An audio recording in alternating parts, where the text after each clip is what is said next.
Hello, everyone.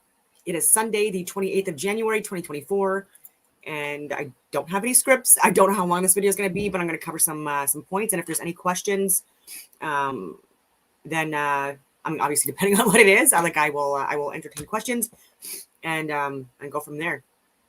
I'm talking about simulation theory, or at least some theories that have been brought up. I've been talking about this for a few years now. A lot of people I know are more apt to consider simulation theory as opposed to flat Earth theory. And so that's fair. At least people are open-minded just to look at that. And I've called it a simulacrum. I've called it a simulation. I've called it a computer game. And when I say computer game, I don't mean to minimize our experience here on this in this universe. It's just to give an explanation using something that people are very familiar with, right? So like even in the entertainment industry, whatever you want to call it, if you look at all of the like movies, TV, music, all of that stuff, it doesn't even compare to the amount of revenue there is with the video game industry. And so there's something to that as well, right? And I've also talked about cellular versus digital life and coding, even when I was on Andreas Zertis's podcast. It's been like, it was 2022, 2021 or 2022. I think it was 2022. Anyway, take a look at those videos. And I briefly touched on that as well. Excuse me. And of course, the Matrix. People are very familiar with the Matrix, with Neo, it's anagram, whatever you want to call it, for the one. And this being a universe, a universe, and humans being part of this, whatever you want to call it, video game. Anyway, so before I get into that stuff, I'm going to share a couple of videos on it. And but before I do, Taylor Swift, I never talk about her. I can't even name a song of hers, to be honest with you. And she's in the news a lot, right? And then she's one of these other whatever you want to call it, controlled opposition puppets. Like she's a lobbyist, propagandist. And that doesn't make her a criminal necessarily, but it does make her like a sellout to humanity when she's pushing things like shots and arms, you know what I mean, that are clearly causing a lot more harm than good, possibly.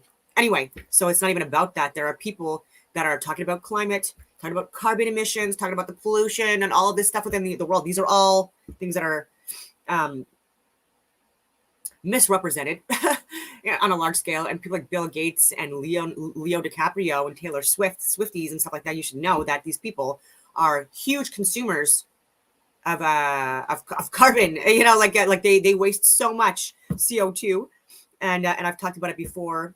How 0.04% of the atmosphere is composed of carbon in various forms, and there's been times throughout history where there's been even upwards of 2% carbon in the atmosphere, and this is also times where fauna, flora thrived, right, where we had trees that were kilometers in length, and beyond that are now just like stumps. There's tree stumps in place, but I don't even know where I was going with that tangent, but.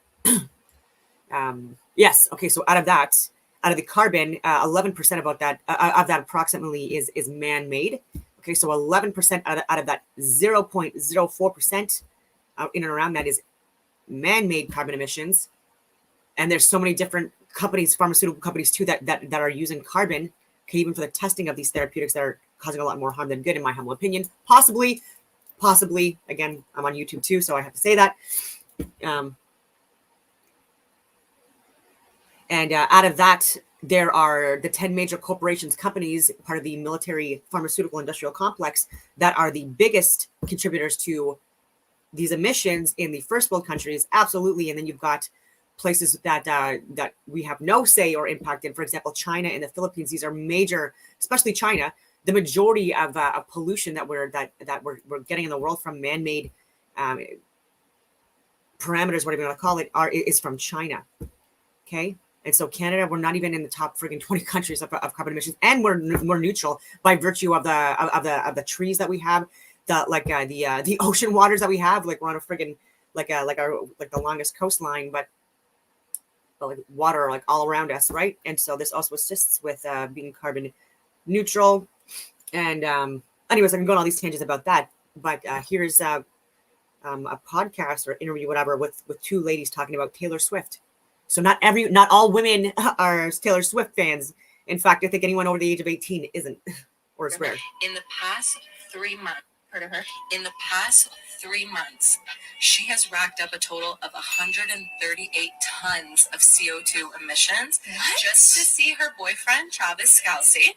The past 3 months. What's even crazier is that this isn't unusual for her because she's right on the hot list for this. Yes. 2022 alone, she clocked in a total of 8,293 tons of CO2 emissions, and she's been ranked the biggest celebrity CO2 polluter year after year. Meanwhile, Bill Gates too is on that list. The city of Ottawa is now considering cutting how long we can heat up our cars for in the morning. Did you even know that the city of Ottawa had a bylaw for this? How do they regulate that? So right now it's 3 minutes, but they're going to bring it down to 1 minute. Which is nothing. To try to reduce air pollution.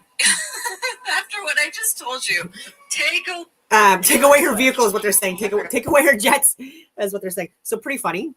Some of my male friends might not be able to bear the voice, but anyway, I can. I have girlfriends that do talk like that, and I find it amusing. And so Taylor Swift, Swifties. So in 1 year alone, almost 8,300 tons of carbon emissions, and in 3 months alone, just to visit her boyfriend, whatever his name is, that footballer guy, what was it, 138 tons? And so just to give you some perspective on that, again, if people want to talk about this stuff as if it's demonic,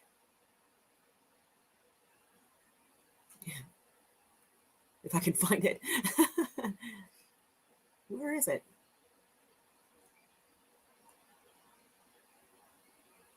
Why is it not going up?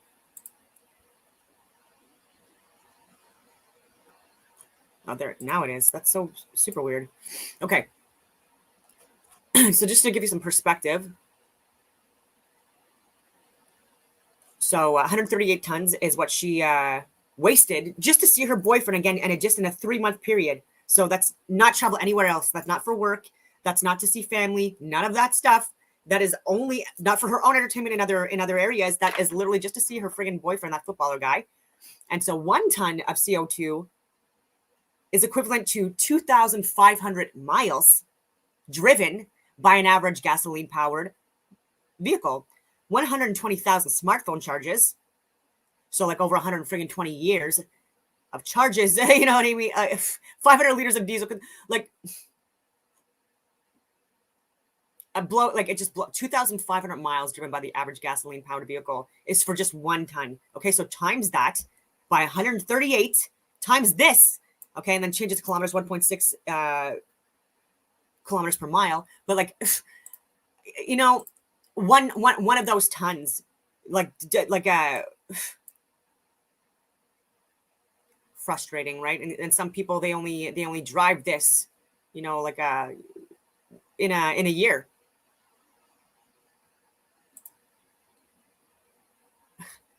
What a friggin' joke. And then Ottawa, because again, I'm on the outskirts of Ottawa, saying that for people wanting to warm up their vehicles, and we get sub 40-degree weather, by the way, this is Canada, they want us to have a minute now. This is the Stephen Guilbeault freaks. Again, these like entitled, privileged soy boys that have never done a hard job in their life that are putting these things together just to like be relevant, right? And he's been a climate activist for years. He's even assaulted people, like not like well, I mean, I don't. Anyway, like what I mean by that is I would consider it assault by like he and his friends actually going to other politicians' houses that he didn't agree with, and going on their roof and stuff like that in these jumpsuits and terrifying the family within, like the wife and other people, thinking that they're like the house was getting broken into and that she was going to get maybe raped and murdered and stuff like that. And this guy's complaining about people calling him out for his ineffectiveness. And yes, he's a member of parliament. It's disgusting, but this guy needs to be arrested already and just friggin' like, I don't even know. He's so, just like everyone else they're using as experts in Ottawa, he is so misinformed about the reality of the world. And the one that's pushing for this stuff, a minute or 3 minutes to warm up your vehicle before driving it in the temperature that we're seeing. And then even with electric vehicles, limiting the time that they can charge etc., etc. And these are all people that overconsume and waste on a regular basis. Okay, I was going to talk about that. I did also want to talk about Tom McDonald, because again, I'm talking about celebrities. I should have mentioned him in the title as well. There's a lot of people not happy with him doing a rap video with Ben Shapiro, and I agree. And so he's Canadian, by the way, for people that don't know that, and he's never mentioned anything in support of Canada on behalf of Canadians and calling out what's been going on here with the fascism and the dictatorships now for the last few years. And it's frustrating, right? Like, he's more involved with with American politics, and this is what I'm saying too. Like, this is another example of someone that's not propping up or supporting Canadians like myself or Jeremy McKenzie or Helen Bruce or any of those people. Yet he has Ben Shapiro, who's a warmonger and a liar about what's going on in Israel and Palestine, that I've called out right from the beginning, and he's using him in a rap video. And it's ironic because the people that are funding Ben Shapiro and his work and who he has a bias towards are the same people that profit off of the prison systems being full. And they use rap, okay? And so the rap label, owners and the music owners tell their friggin' rappers, okay, to put in subliminal messages or different frequencies and stuff like that within their tunes. And this is promoting the sexualization of people. This is promoting violence, violence against first responder types as well. All of this stuff is for a friggin' reason, okay? And this is the stuff that like the subtle brainwashing, very influential within children.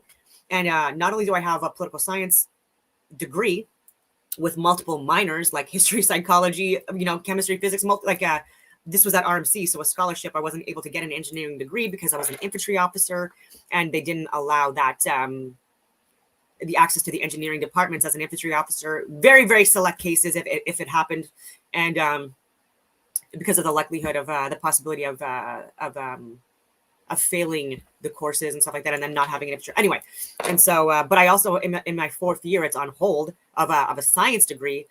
Cognitive science was was what I was focusing on, like neuroscience and stuff like that. But because I'm calling out the pseudoscience, like my teachers and I are, in the various departments are just not on the same page, right? Like, I don't believe in the Big Bang theory. I don't believe the Earth is a globe as we're being taught it. I don't believe in, I think I already said evolution. I don't believe, anyways, a lot of the history. I don't believe in history the way they're teaching it. I believe there's been advanced civilizations in previous times. I believe more in astrotheosophy. I believe that petroleum is not a fossil fuel as we're being led to believe, and it's not a finite resource that is going to be at any risk of being a scarcity. Anyway, again, tangents. Tom McDonald wants to pretend he's American so badly. This is from Jeremy McKenzie, a Canadian who went to jail because of speaking out on the mandates and stuff like that. But anyway, Tom McDonald wants to pretend he's American so badly. Maybe he should volunteer for the U.S. military. I'm sure his new warmongering genocidal pal Shapiro could arrange it. Why not? Surely you could trust a guy who abandoned his own people, Canada, for greener pastures and more money in America. And I said, facts, Tom McDonald is a sellout. And I mean it. And it's frustrating because they're promoting an agenda and a narrative and enabling and supporting, like, again, this warmongering. And they're also utilizing record labels and stuff like that are also targeting people within America. And Canada is getting like that as well, where people that are giving them this money to do this, they're also funding the prison systems. I just need to be clear on that. I need to reiterate that point.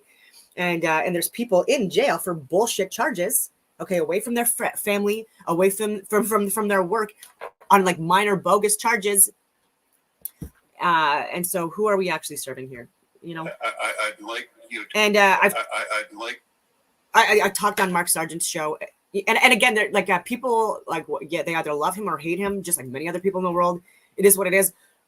But I think that there are people that are a little bit ego-driven with that, because I mean, he has been someone, again, for 9 years at least, has been sharing information on social media about flat Earth. And you have to give him respect for that. Like, he was either the first or one of the first. And yes, Eric Dubé was as well. And I would love to do a show with him as well. And others as well. But again, it was a handful of people. He was one of the originals. And he's not getting the credit that he deserves because of temperaments, because of ego, because a lot of different, different reasons within the truther community. But it's just upsetting that, like, even now in 2024, there are still people that refuse to talk with him or work with him or do anything like that because of just a reputation that's probably also a little bit unfounded. And so like we need to be like on the same friggin' team. And so anyway, it is what it is. And he has great content on his channels, and he brings in really, really good guests, right? Not just me. I'm just kidding. No, he actually has like really friggin' like you'd be surprised, like all walks of life. And it's good content. And so you got to respect that. Opaque shapes. Tucker Carlson, I don't know if he's still in Canada or not on his tour, but he was speaking with Jordan Peterson. And I really like what he said in this. It's a couple minutes long, but I'm going to let it play out because Dr. Jordan Peterson and Tucker Carlson, again, they're also sharing information that is not entirely correct. They're like Tucker with January 6th. He's so friggin' close to being correct, but there's still a few minor details that he's missing that are very important that I'd like to talk to him about. And then even with Dr. Jordan Peterson, like just even with what's going on with Israel and Palestine, there's just a little bit of a bias there and a blind spot, I would say. I'm not saying he's doing this intentionally, but there's a huge blind spot that needs to be revisited with his support and where his support's going and why, and see that it's not helping people anywhere, right? And it's just backing up a bunch of lobbyists that have been in power and pushing these psyops now for decades. Our country's kind of cool. I'd like you to Here it is. be as daring as you can and as perceptive as only you can be as someone who knows the United States, all of the United States very well. What do you predict is going to happen in this political year in that country? You know, thank you. I couldn't be more grateful to be an American. I've always felt that way. As I said, my dad's family was from Nova Scotia. They left at the time of the American Revolution because they didn't want to be free, so they fled to the Maritimes. And just kidding. But anyway, and then they came back. Ultimately, many are still there. Their name is Rayfuse. I think they're liberal. But I have always been grateful for my birthright as an American and for the God-given rights that are protected by my government officially in the Bill of Rights, which is a beautiful document, the greatest document I've ever produced, and that no other country has. So, and I will feel that way till I die. And unlike a lot of people in our leadership class, I have no plans to go anywhere else. I've got too many children and too many dogs, and I'm dying there. But I'm definitely very concerned, and I can't see the outcome of this year clearly at all. I was thinking yesterday, it really is like looking through a shower curtain. You see these opaque shapes lurking, but you can't tell if they're, friend or foe, nude or clothed. You don't really know what you're looking at. But you know that there is a collision coming between titanic forces, the population of America versus its leaders. And it's coming to a head because of the structure of this election. And so you have the Republican candidate, he is going to be the candidate, whose election is the one thing. Like, I think it's kind of determined. And of course, it's politics, so it's filled with all sorts of. The amount of ugliness displayed beneath the surface in all politics everywhere is really awe-inspiring. These people are really dirty everywhere, not just my country. Yep. You may know about that. But the one thing that the people in power, and I don't just mean in Washington in our government, I mean in our financial centers and entertainment centers. Our country's kind of cool because they're identified by cities. So Los Angeles, New York, Washington make all the decisions, of course. And the one thing they won't tolerate is the orange man in power. And you sort of, and that, like, you wonder, well, why? Because Trump is not a radical at all. And Trump's vision for America, this is an informed assessment of Trump. Trump's vision for America is like Studio 54, 1978. Like, I'm serious. Trump really loved the country he grew up in. He really loved it, and he means it. He loved the people who lived there. He loved its traditions, its weird little customs, its idiosyncrasies, and that's kind of what he wants. He doesn't want a brave new future of new things. He wants to return not to antebellum America, but to like 1980 America. And it's kind of hard to argue why that's bad, actually. And so that's not a revolutionary agenda, nor is it a counter-revolutionary agenda. It's a return to normalcy. And the phrase "Make America Great Again" means return it to a period not so long ago when everyone was enfranchised and everyone had rights, but everyone was roughly, not everyone, but most people were sort of united in a sense of common purpose and culture. They were Americans, and they knew what that meant. We don't have that anymore, and that's Trump's vision. So you may not think that's possible. You may not think maybe that's even virtuous to want that. But if you think that's a grotesque hellscape that he's describing, you're the freak, not him. And yet they all feel that way. They mean it too. They really feel that way. It's not a joke. And so what's going to happen? And I guess I dissent a little bit from the much more optimistic view that you have, both of you, which I really appreciate hearing, and I want to believe it, but that in the end, the will of the people matters. The conclusion that I've come to is that it matters less than it should. And that the people in power really do make the bulk of the decisions. And I say that after spending 35 years in Washington and watching the agenda of both parties and comparing that agenda to the public opinion polling of what people actually want and finding no union set. No union set. Same here, buddy. Like there's not the same agendas. And we have a democratic system where these people are elected every 2 years in the Congress, every 6 years in the Senate, every 4 years in the White House. And their agenda never changes, and the desires of the American public, by and large, are never met or even addressed. And you sort of, after a while, conclude, maybe it doesn't matter what people want, it only matters what the people in power want. I don't want to think that, but I don't know what other conclusion to reach. So what you have now is a legit mass movement on behalf of Donald Trump that's 100% real, and you have absolute ironclad resistance to the democratic process working its way to a legitimate conclusion by the people who have all the power. What happens next? I don't even know. And I'll sum it up this way. Today, it is a race in the foreseeable future between Donald Trump, the former president, now effectively the Republican nominee, and the incumbent president, who got more votes than Barack Obama somehow, because he's just so popular. It's just the magnetism. He spent the entire 2020 campaign moldering and deteriorating in his basement, and somehow he was more popular than Barack Obama. Right. Okay. Anyway, so it's the race between Biden and Obama. I just don't see that happening. I just don't. And that, I hope to be wrong. I want to return to normalcy too. I'm the opposite of a revolutionary too. And that's what I love about Trump. He doesn't want radical change. We're not actually made for radical change. We can't digest it. People hate radical change. They want kind of continuity, and I do too. But I just don't see this playing out the way it's currently formulated. Sorry. See, so I would say maybe that, and you, Tucker, you actually asked for an alternative to the view that you were expressing, the somewhat pessimistic view of the dominance of people in power. In the video that led up to your entrance onto the stage, you pointed out a realization that you had, which was that nothing better in your life can happen to you than what happens if you tell the truth. And I believe that to be the case. I actually believe that that's why we have the idea that power is vested in the people. And I don't think that power is where people think it is. I don't think that power is in the hands of the elite. The ability to manipulate, misuse power might be in the hands of the elite, but the power that we need to set the world straight is actually at your fingertips.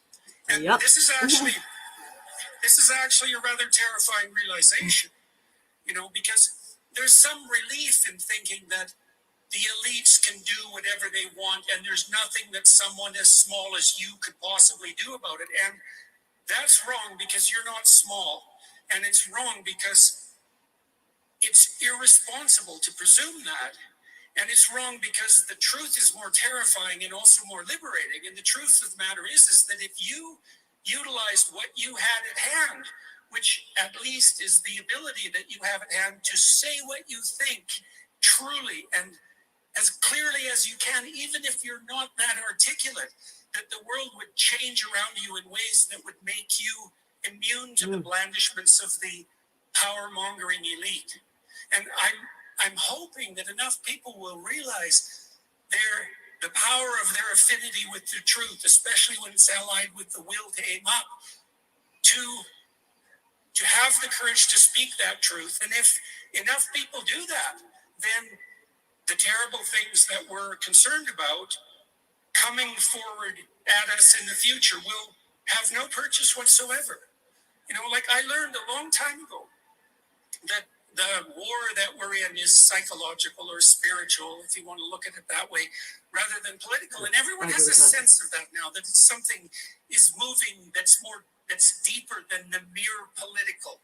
The tectonic plates themselves are shifting, and you're all going to play a role in that, you know, and the role you'll play is going to be determined by what you determine to ally your speech with, for example, your decision about whether or not you're going to tell the truth in the confines of your own life.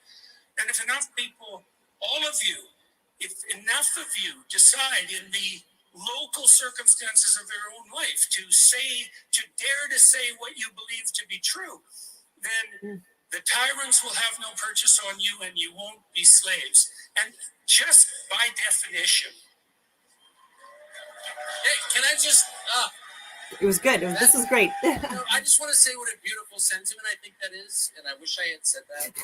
And I'm so thankful that you said that. And the message that I often get, who knows from where, is that when I really feel like things are falling apart, that really the only thing I can do is to really try my best to be a better person. Oh. And that really matters. And specifically, I mean, to tell the truth all the time, Yep.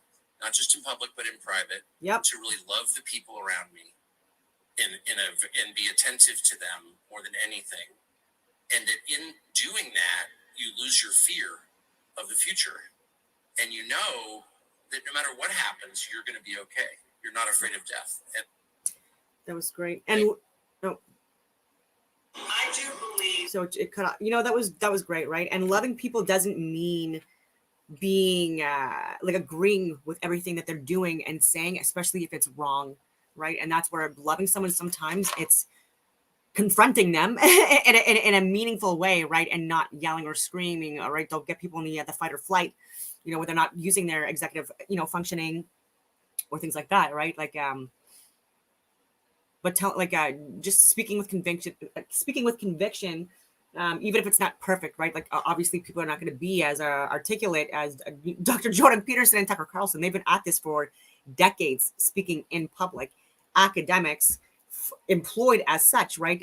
You know, their jobs, and they have so many different speaking conventions and stuff like that under their belts, right? So like, yes, they are really well spoken, obviously, but people like try to get the message out, like no matter how you mess it up, and it's going to be better than not, right? And that's just like my opinion on that for so many different things with what's going on internationally. They talked about this, the people are talking about civil war. People are talking about Texas and the border issues, and how there are other states that are now also in support of even civilians in the U.S. And well, I mean, it's state-funded, organized government, state-funded government organizations to assist with what's going on at the southern borders, and with a lot of people that are coming in with the possibility, not even the possibility, it's a fact that there are a certain amount of people that are coming in through these borders illegally that are people that are on terrorist lists, and have people that have been convicted and charged with offenses and even imprisoned, some of these people too, for over even 10 years, which I've shared on my social media. And they're allowing people to have free access, entrance into America, right? And there's more crime happening and all this other stuff. And so,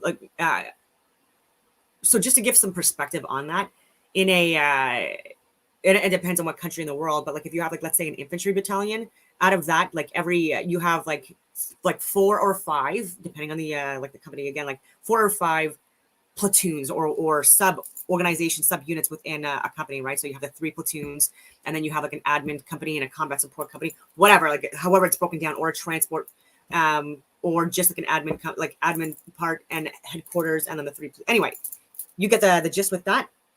And even in that, even with a platoon, even if it's full, it's like the most is like 32 to a platoon, depending on where you are.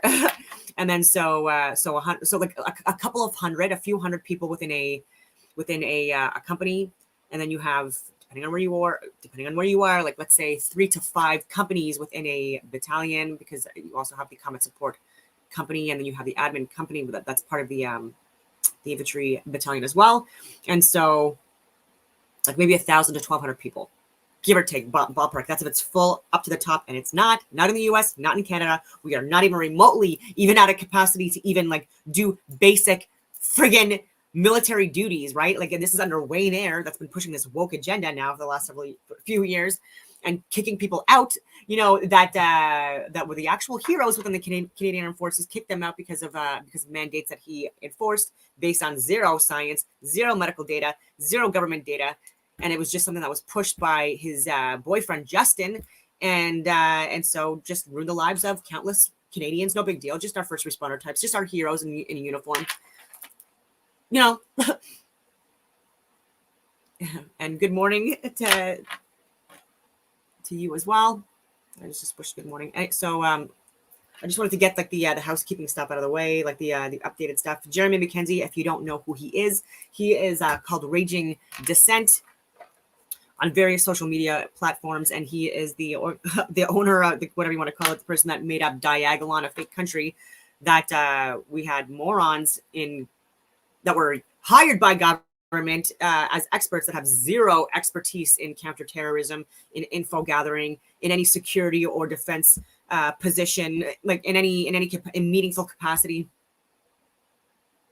Not even for some people, like the security, not even a basic security clearance for some people, like Justin Ling. Oh my goodness. And then Stephen Guilbeault, we have people like him and Pablo Rodriguez, people that are ignorant as to the reality of the world. And they are pushing policies like, oh, in Ottawa, like you can only run your vehicle for a minute because of pollution. Like, what are you talking about? Like, we need help. Canada needs help. And I don't even want to do it, but I would literally volunteer myself, like I've said, to be like the deputy prime minister or friggin' prime minister, or get Mr. Freedom BDR to be the friggin' PM. Like, we just need people that Helen Bruce, oh my God, like, you know, put her in and get these morons out. I do believe. Sorry. And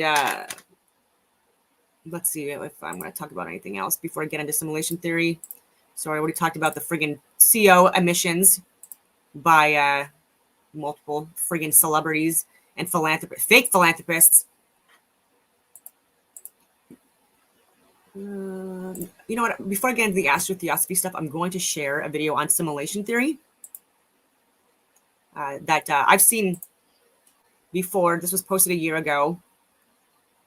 The video that he shows, I've seen it separate from this video a couple of years ago. And I've talked about simulation, flat Earth simulation, flat simulation for the last couple of years as well on the record. And I like this video. There's a lot out there. Is this reality? Well, we're experiencing something right now, so maybe the better question is, what is reality? Could everything we see, everything we experience, everything that exists in our entire universe be artificial? Supporters of simulation theory believe that not only is it possible that we're living in a simulation, it's likely. And the more we look for evidence, the more we find. Let's find out why. Digital and cellular. The idea of the universe being a simulation is not a new one. Theories exist in ancient cultures around the world. Modern simulation theory comes from Nick Bostrom, a philosopher at Oxford who wrote an influential paper on the subject in 2003. Assuming that living in a simulation is possible, Bostrom presents the simulation trilemma, which says one of the following must be true. 1, we destroy ourselves before we're able to create a simulation. 2, we're able to create a simulation but choose not to. Or 3, we are definitely in a simulation. Bostrom believes each of these is equally likely to be true. Now, I don't think that's controversial. We use computer models to study the human population, predict the weather, for entertainment. We simulate everything. And when a civilization can create a realistic simulation, the most obvious one to create is that of its own early existence. Bostrom calls this an ancestral simulation. And a civilization that can do this wouldn't just create one simulation, it would create many. And those simulated civilizations might create their own simulations of the universe, and on like Russian nesting dolls of reality. Now, you're a character in that world, and you think you have free will. And you say, I want to invent a computer. So you do. Hey, I want to create a world in my computer. Actor. And then that world creates a world in its computer. He's a liar. And then you have simulations all the way down. Some truth sometimes. When Elon Musk was asked what he thought the chances were that our reality is the original base reality, the odds that we're in base reality is 1 in billions. Neil deGrasse Tyson is a little more conservative. He thinks the odds that we are in base reality versus a simulated reality is 50-50. A 50-50 chance that everything we experience is artificial, that's still pretty high. And even though we mostly hear what scientists think about this, it's not scientific theory. Simulation theory isn't math, it's philosophy. It isn't physics, it's metaphysics. So what we need is hard evidence that we live in a simulation. And to find proof, all you have to do is look.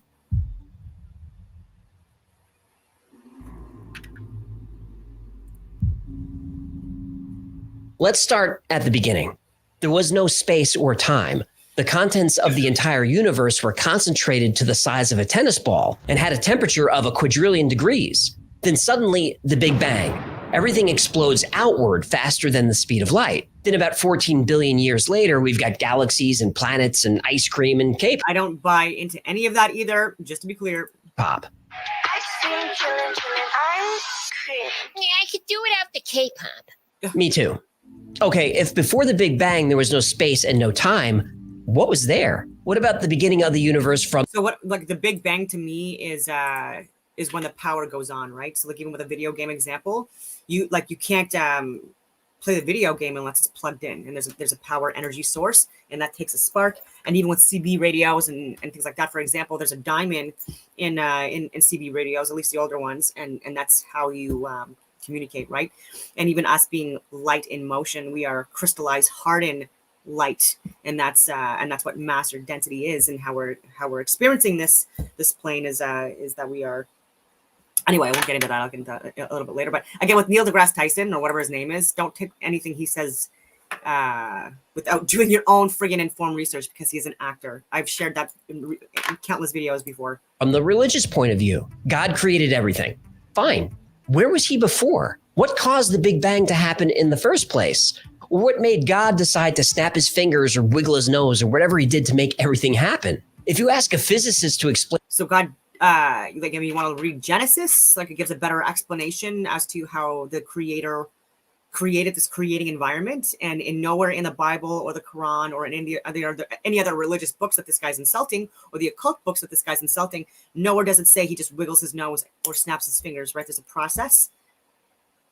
It's electricity and magnetism again that project this hologram simulation, whatever you want to call it. And even with video games, there was a creator for the Super Mario Bros. Game, and it needs a power source, all that stuff. And so technically, no, we are not gods like the people that make these video games, but they are creators of advanced intelligence and consciousness, and experiencing this multidimensional plane in a drastically different energetic field. Explain what existed before the universe, they'll give you an answer about quantum foam, dark energy, or something just as bonkers as the Big Bang. Ask a theologian what existed before God created the universe, and you'll get an answer equally as confusing. But what does make sense is that the universe was just sitting there dormant. Then someone somewhere decided to boot up a program. And in that program, our program, are all the laws of the universe. Electromagnetism and gravitational force are written into the program. The speed of light gets a value. So electromagnetism, he's good on that. But when he talks about when he talks about gravitational force, that I don't know, people keep on missing the gravitational force being correlated with electricity, and radiating force being correlated with magnetism. And so people keep on forgetting the radiating energies, the radiating energetic fields, right? They're like two energies. It's like experiencing themselves in an opposite way, whatever you want to call it, like yin and yang, like negative, positive, masculine, feminine, sun and moon, electricity, magnetism. Anyway, and I'll let this keep rolling out. There's code for Planck's constants of mass, speed, and time. Avogadro's numbers in there, along with a bunch of other rules that govern the behavior of everything that exists. All part of our program. Even consciousness itself is part of our simulation. If you've never heard of simulation theory, then this might sound far-fetched. But some of the world's most respected scientists, technologists, and philosophers believe that it is more likely than not that we are living in an artificial reality. Yeah. So, how do we prove it?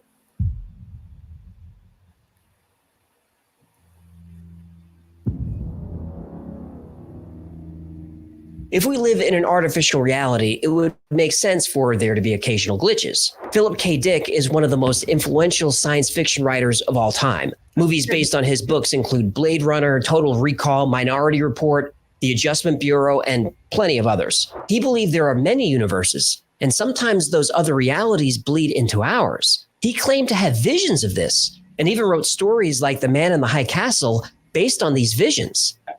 That in fact, plural realities did exist, superimposed onto one another, like so many film transparencies. One way other realities blend into ours could be the Mandela effect. The Mandela effect is when a large number of people have memories of events that don't match reality. This is called the Mandela effect because millions of people specifically remember Nelson Mandela died in prison. He didn't. People remember his wife walking beside his casket in a funeral procession that was on television for 2 hours that day. This never happened. Or the Berenstain Bears, which people insist were always called the Berenstein Bears. People remember the tycoon from Monopoly having a monocle that he never had. What was Darth Vader famous for saying? Luke, I am your father. Nope, he never said that. What?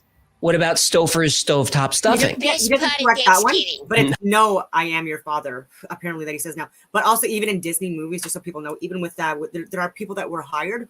I've shared this on social media to go into original footage and edit, frames and stuff like that, do the editing and make it appear to be differently so that when you look at the originals, they're altered.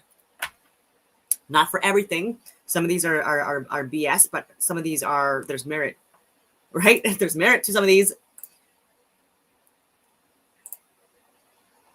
No, it isn't, because there's no such product. Stovetop is made by Kraft. No. The evil queen from Snow White who looked into her mirror and said, Mirror, mirror on the wall. nope. Magic mirror on the wall. Who is the fairest one of all? My reality is shattered. People remember Febreze being spelled with 2 E's. People remember Jiffy peanut butter, but there's no such thing. And there are a lot more. Personally, I don't have most of these false memories, but there are a few that get me. The Flintstones. There are 2 T's in the Flintstones. I remember just one. And what about the Fruit of the Loom logo? I could swear it looks like this, but it doesn't. This is the actual logo. No cornucopia. Corny what now? Basket. Then just say basket for crying out loud. And at the end of Moonraker, a terrible but excellent James Bond movie, I remember Jaws' girlfriend as having braces. I mean, I specifically remember it. She didn't have braces.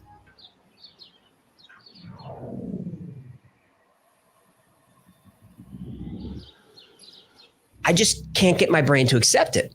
That's the Mandela effect. But there's also ways to make people.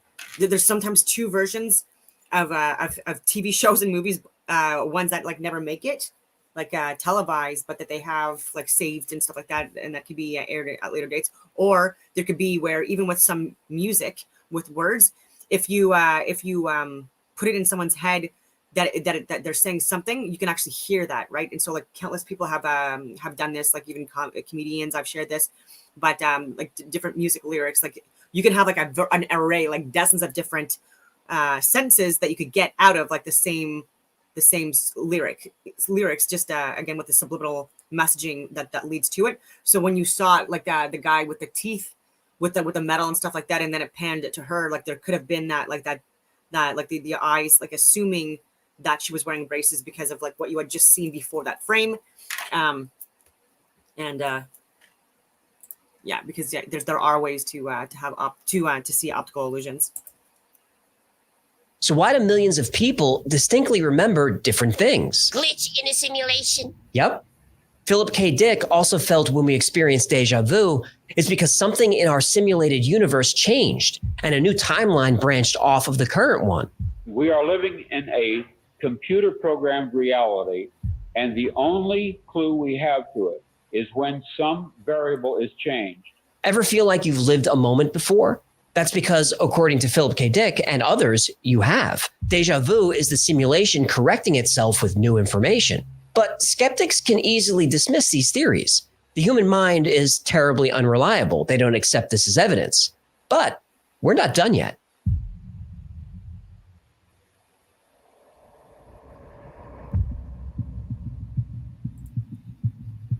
We live in a huge universe, 200 billion trillion stars. And even if life is rare, you'd think there'd be some evidence of it somewhere. This is Fermi's paradox. But according to the Drake equation, there should be over 1 million technologically advanced civilizations just in our galaxy. And on average... So, firmament, dome, outside of this multidimensional flat Earth plane of existence that we're experiencing via toroidal fields and hyperboloids, what's outside of this dome, this firmament that we're experiencing here? We don't know, ladies and gentlemen. We can theorize, just like Final Fantasy Fig characters, or the Zelda characters, or the Super Mario Bros. Characters, or the friggin' Call of Duty or Hero, whatever those video games, like all those characters, they're not leaving the games. The only thing leaving the game is the consciousness that was playing the game, which is you or whoever's playing the video game, right? As soon as you stop playing that game, that character ceases to exist. There's no analogs being built, right? And even with our experience here, the perception that our perception of reality with our mind connecting us to this Earth plane, and this avatar, being utilized, hardened light, crystallized light, like our higher level of consciousness, like our spirit is beyond this plane that's experiencing this assimilation. I hope that makes sense. And even within the ether, like this is all intelligent light in motion. And so anyways, even with our perception, we're limited like that. So like the analogs, the digital and cellular coding that I'm perceiving, experiencing through all my senses, it's limited, based on this avatar's limitations, my ocular, my physical limitations. And as I move throughout this video game, the simulation, the analogs or the coding and stuff like that is shifting, changing with me, and predicting my path or updating it, whatever you want to call it. And then even what my connections with other people, like that also, again, like is part of this game, just like a Tamagotchi. I don't know, it's hard to explain, but I'll let this guy explain it. But again, with anything beyond the firmament dome, I don't know. Just like the Super Mario Bros. People, like they can't predict what our Earth plane is. Just like a dot isn't aware of the of what a line experiences in this Earth plane, nor what a one-dimensional object doesn't experience this Earth plane like a two-dimensional object does, and a two-dimensional object doesn't experience this Earth plane like a three-dimensional object does, etc., etc. And even with that, it's not just mass that we should be looking at, the things that we can see and touch. It's also things like light and gases and energy and frequencies and vibrations and waves, things that people like Yuval Harari think that don't exist because he can't see it or touch it or fuck it. And so he's like, it doesn't exist. God doesn't exist because you can't see, feel it, touch it. Like, what are you talking about? Anyway. The nearest one should be just a few hundred light years away, but there's nothing, at least not that we can see. So where is everybody? Are we really alone in the universe, or does our program only focus on us? And what about the physical rules that are in place? Max Tegmark, a cosmologist at MIT, said the strict laws of physics point to the possibility of a simulation. Putting a cap on the speed of light sure is a good way to keep your Sims from venturing out too far from home. Theoretical physicist James Gates thought simulation theory was crazy. Then he started studying quarks and electrons. He found error-correcting code buried deep inside the equations used to describe string theory. So you're saying as you dig deeper, you find computer code. He's so annoying. Writ in the fabric of the cosmos. Into the equations that we But want sometimes to he gets things describe right. the cosmos. Yes. Computer code. Computer code, strings of bits of ones and zeros. Dr. Gates has changed his mind about simulation theory. In 2017, a group of scientists at the University of Washington proved they can embed computer code into strands of DNA. Everything in nature is math. Look at the Fibonacci sequence. You get the Fibonacci sequence by adding two previous numbers in the sequence together. So 1 plus 1 equals 2, 2 plus 1 equals 3, 3 plus 2 equals 5, 5 plus 3 equals 8, and so on forever. You get the golden ratio, also called phi, by dividing two consecutive Fibonacci numbers. So the number 89 is a Fibonacci number. The next number in the sequence after 89 is 144. 144 divided by 89 is the golden ratio. It's about 1.618. We see Fibonacci numbers and the golden ratio everywhere. The number of petals on a flower is usually a Fibonacci number. Lilies have 3 petals, buttercups have 5, chicory has 21, and a daisy has 34. And the spacing of each petal is arranged in a circle according to the golden ratio. As trees grow, the number of branches they form is a Fibonacci number.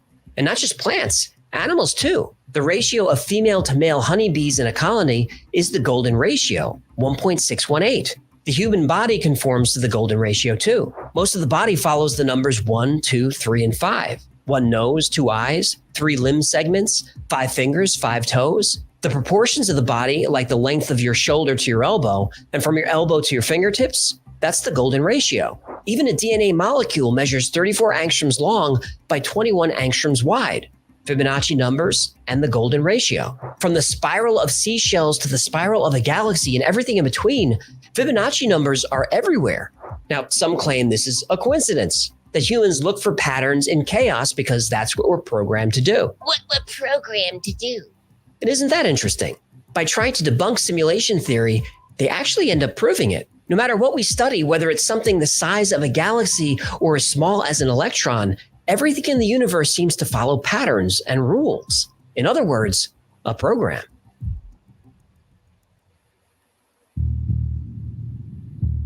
Yep, denial, the most predictable. To simulate an entire universe, you'd obviously need more advanced technology than we have.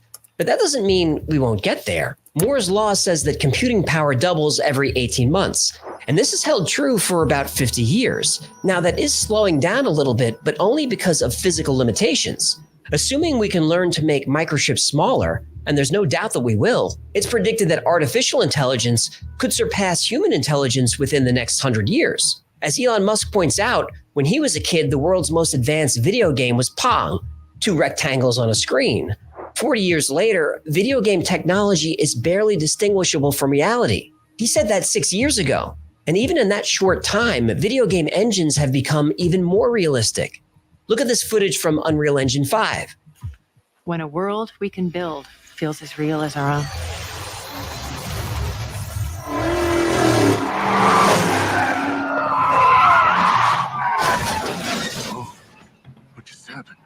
Imagine what games are going to look like in the next 6 years, or the next 60, or the next 6,000.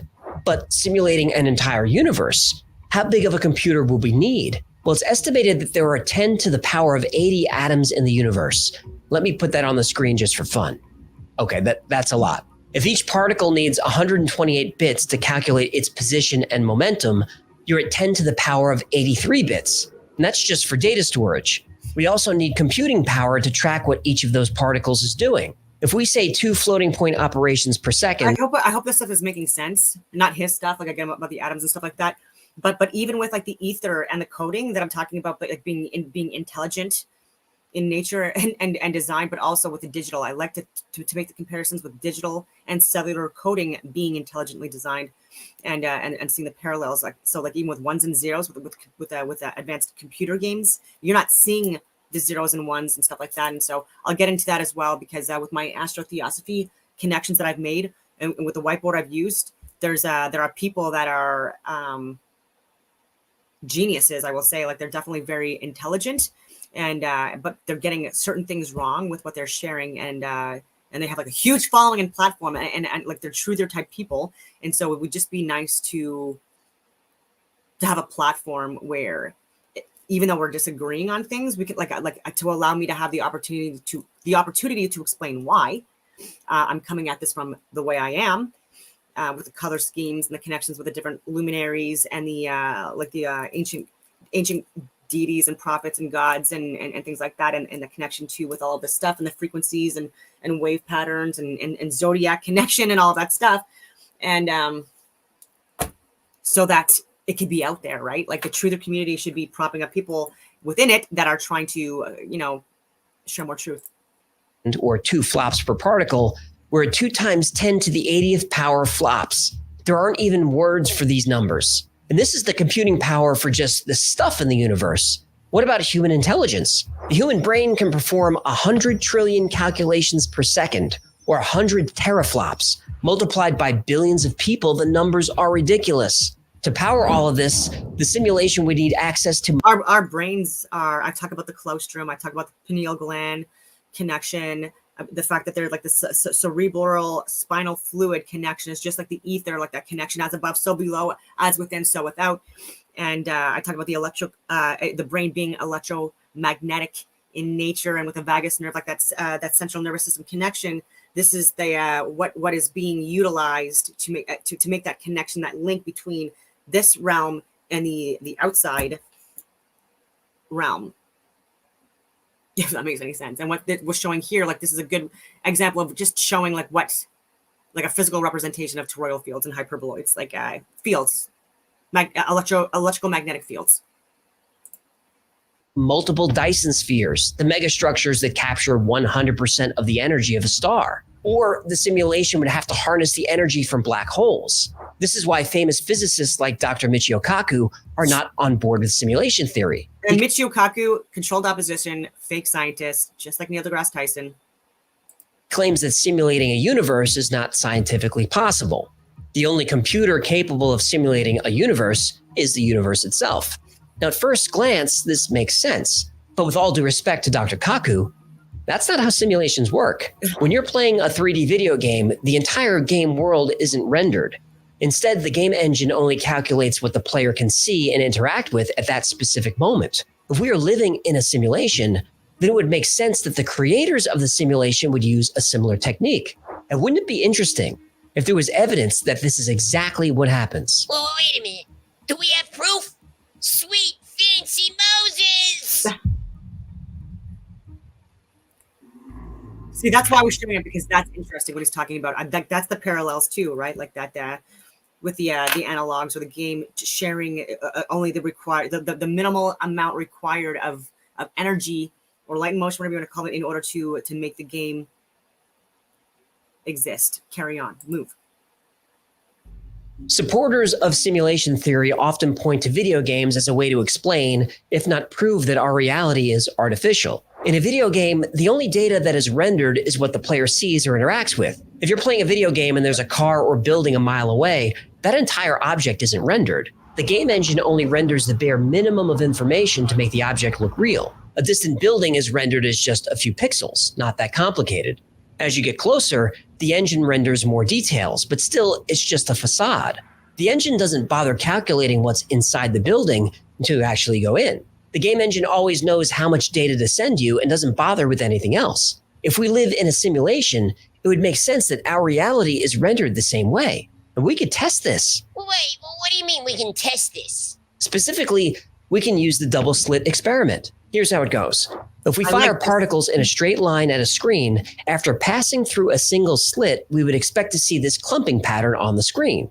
If we try this with a wave, we expect to see a pattern like this, where particles are most dense in the middle of the screen but radiate outward, similar to the clumping pattern. When we add a second slit, it starts to get fun. When the waves pass through the double slit, each slit creates its own wave. When those waves... See these waves, like if you've seen the work from Ken Wheeler and other people, like this is the mandala, this is the tree of life, this is toroidal fields. This is like seeing them under a like a certain lens. Like this is what magnetic fields look like. Toroidal, like electrical magnetic fields. Intersect, they cancel each other out. That creates a pattern like this. It's called an interference pattern. So particles passing through two slits create clumping patterns. Waves through two slits creates an interference pattern. Makes sense? So I'm just gonna like back that up. So like waves, so like even with the screen, but how we get electricity right now, like that's through interference patterns, just to be clear. Radiate outward, similar to the clumping pattern. When we add a second slit, it starts to get fun. When the waves pass through the double slit, each slit creates its own wave. When those waves intersect, they cancel each other out. That creates a pattern like this. It's called an interference pattern. So particles passing through two slits create clumping patterns. Waves through two slits creates an interference pattern. Make sense? I'm with you. Good. If we fire electrons through the slit, we see the clumping pattern as expected. An electron has mass, so it's a tiny bit of matter. So if we fire electrons through two slits, we should see two clumps. But we don't. We see the wave interference pattern. This shouldn't be happening. What's going on here? For years, scientists assumed that the electrons were colliding with. Oh, and fun fact, there are some, I don't even know what to call these people. Like, they must be paid to do or say this, but like, people are saying that video proves globe Earth. I don't know if they watched the video or not, but I guess it's because it's gotten a lot of traction in like the flat Earth, true Earth, simulation Earth community, because a lot of flat earthers are also simulation theorists as well. There's quite a lot. But this has nothing to do with the shape of the Earth. Like, I don't understand where people are reaching so hard, and they're not even looking at content or understanding the science behind it and the experience behind it before making like really bogus, ridiculous links. Each other, causing the wave pattern. But in the 60s, the experiment was modified so that only one electron at a time was fired through the slits. There was no way the electrons could interact with each other. Yet we still see an interference pattern. Scientists wanted to see what was causing this, so they added a detector to observe electrons as they pass through the slits. That's when things go from weird to paranormal. As soon as the detectors were installed, the interference pattern went away and the clumping pattern returned. Take the detectors away and the wave interference pattern is back. But that's a different result. So freaking cool. We had earlier. So here's the last bit of sneakiness that we can play with atoms. Surely now, we're going to get to grips with it. Leave the detector there, but just very quietly go and unplug it. Don't let the atoms know that you're not spying on them. Run the experiment again.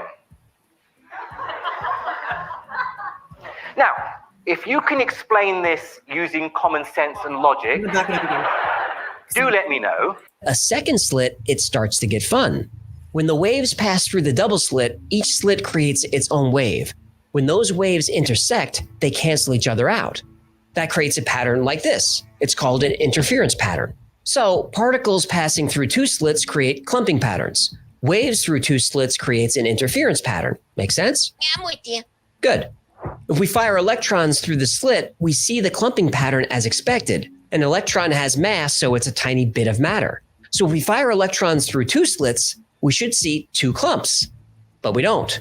We see the wave interference pattern. This shouldn't be happening. What's going on here? For years, scientists assumed that the electrons were colliding with each other, causing the wave pattern. But in the 60s, the experiment was modified so that only one electron at a time was fired through the slits. There was no way the electrons could interact with each other. Yet we still see an interference pattern. Scientists wanted to see what was causing this, so they added a detector to observe electrons as they pass through the slits. That's when things go from weird to paranormal. As soon as the detectors were installed, the interference pattern went away and the clumping pattern returned. Take the detectors away and the wave interference pattern is back. But that's a different result to what we had earlier. So here's the last bit of sneakiness that we can play with atoms. Surely now, we're going to get to grips with it. Leave the detector there, but just very quietly go and unplug it. Don't let the atoms know that you're not spying on them. Run the experiment again. Now, if you can explain this using common sense and logic, do let me know, because there's a Nobel Prize for you. It's as if the particles are aware they're being observed. Then physicist John Wheeler had an idea. He called it the delayed choice experiment. How it works is photons are projected through the double slit, but the detector is not activated until after they pass through the slit, but before they impact the screen. Photons were emitted as waves, passed through the slits as waves, but when the waves were observed before hitting the screen, they suddenly behaved like particles again. Still don't think there's an intelligence at work? I absolutely think there's the intelligence at work, and it's just it's accessing its higher level of consciousness or awareness within it on this earth plane, and things that are disrupted when there's interference, impedance, or observation within the reality. These are things that would impact that ability, and even with technology within our own lives, we should be limiting it so that there's not as many disruptions as well in this intelligently designed creating universe, because there is correlations with that, and being more advanced or more evolved, more intuitive. What Wheeler's experiment showed is that even though the electrons started as waves but behaved like particles after being observed, at the moment the decision to observe them was made, the electrons recorded themselves as having passed through the slits as particles. The electrons changed their state by going back in time. I personally find that I gravitate more towards the information theoretic point of view, and believing that the universe that I exist in is a very good, high quality simulation. Now, this experiment is happening on a table in a lab, a very short distance. So what happens when we observe light coming from vast distances, like say a galaxy 100 million light years away? If light from a distance within the firmament, much closer than we're being led to believe, even the sun moon luminaries being twins, okay, yin and yang twins, okay, and in all these discussions about twins, it has to do with the sun and the friggin' moon, Artemis and Apollo, all these friggin' things, and approximately a few thousand miles from terra firma, and not friggin' 93 million miles away or 237,000 miles away. No, that's fake news. Distant galaxy is projected through the double slit, it creates the wave interference pattern. But if we push those photons through a measuring apparatus to observe them, the wave again collapses all the way back to its source. This is called retrocausality.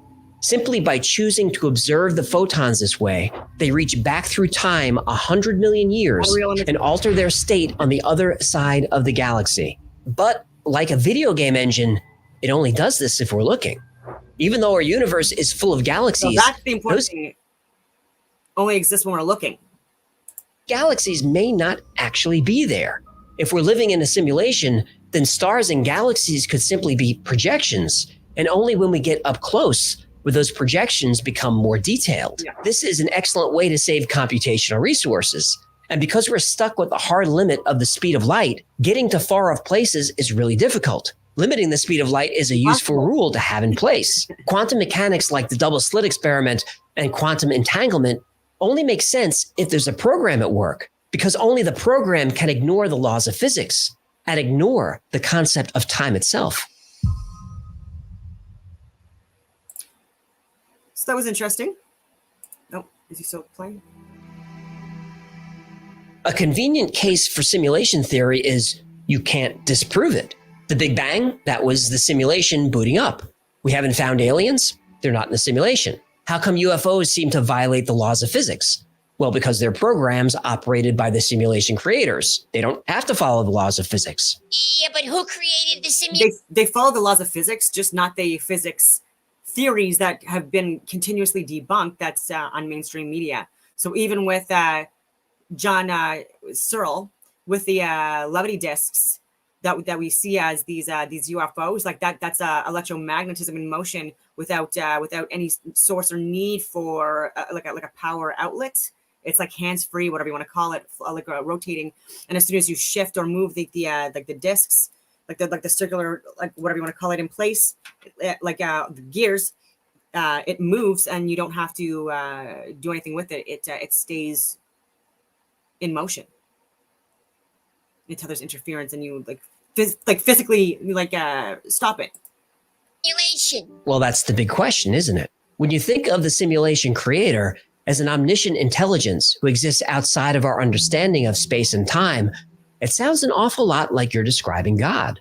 And just like you can't prove we're not in a simulation, you can't prove there is no God. If something miraculous happens or something horrible happens, You can say it's part of the simulation just as easily as you can say it's part of God's plan. Something I find very interesting is that many believers of simulation theory are fierce atheists. They dismiss the idea of God as corny superstition. And there are plenty of devoutly religious people who dismiss provable science like evolution and the age of the earth. People on the religious side say that if there is no God and life is just a simulation, then nothing matters. Without God to guide us and sometimes punish us, depending on what you believe, our actions don't have consequences.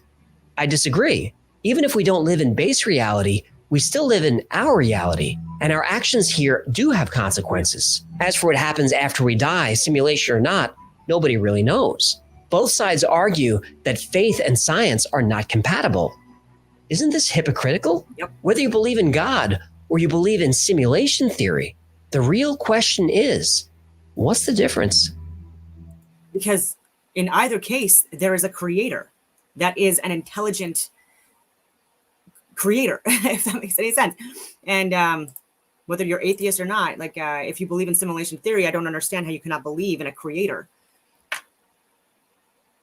That is a more evolved being, entity, lighter. So I'm going to share with you some information that I think is interesting regarding visible and non-visible light. And so this is from Arizona State University. Seeing color. The visible light spectrum humans can see is only a small part of all light wavelengths. And so it's showing here the visible and non-visible light spectrum. I just want to make sure that you can see it. Okay, yeah, you can.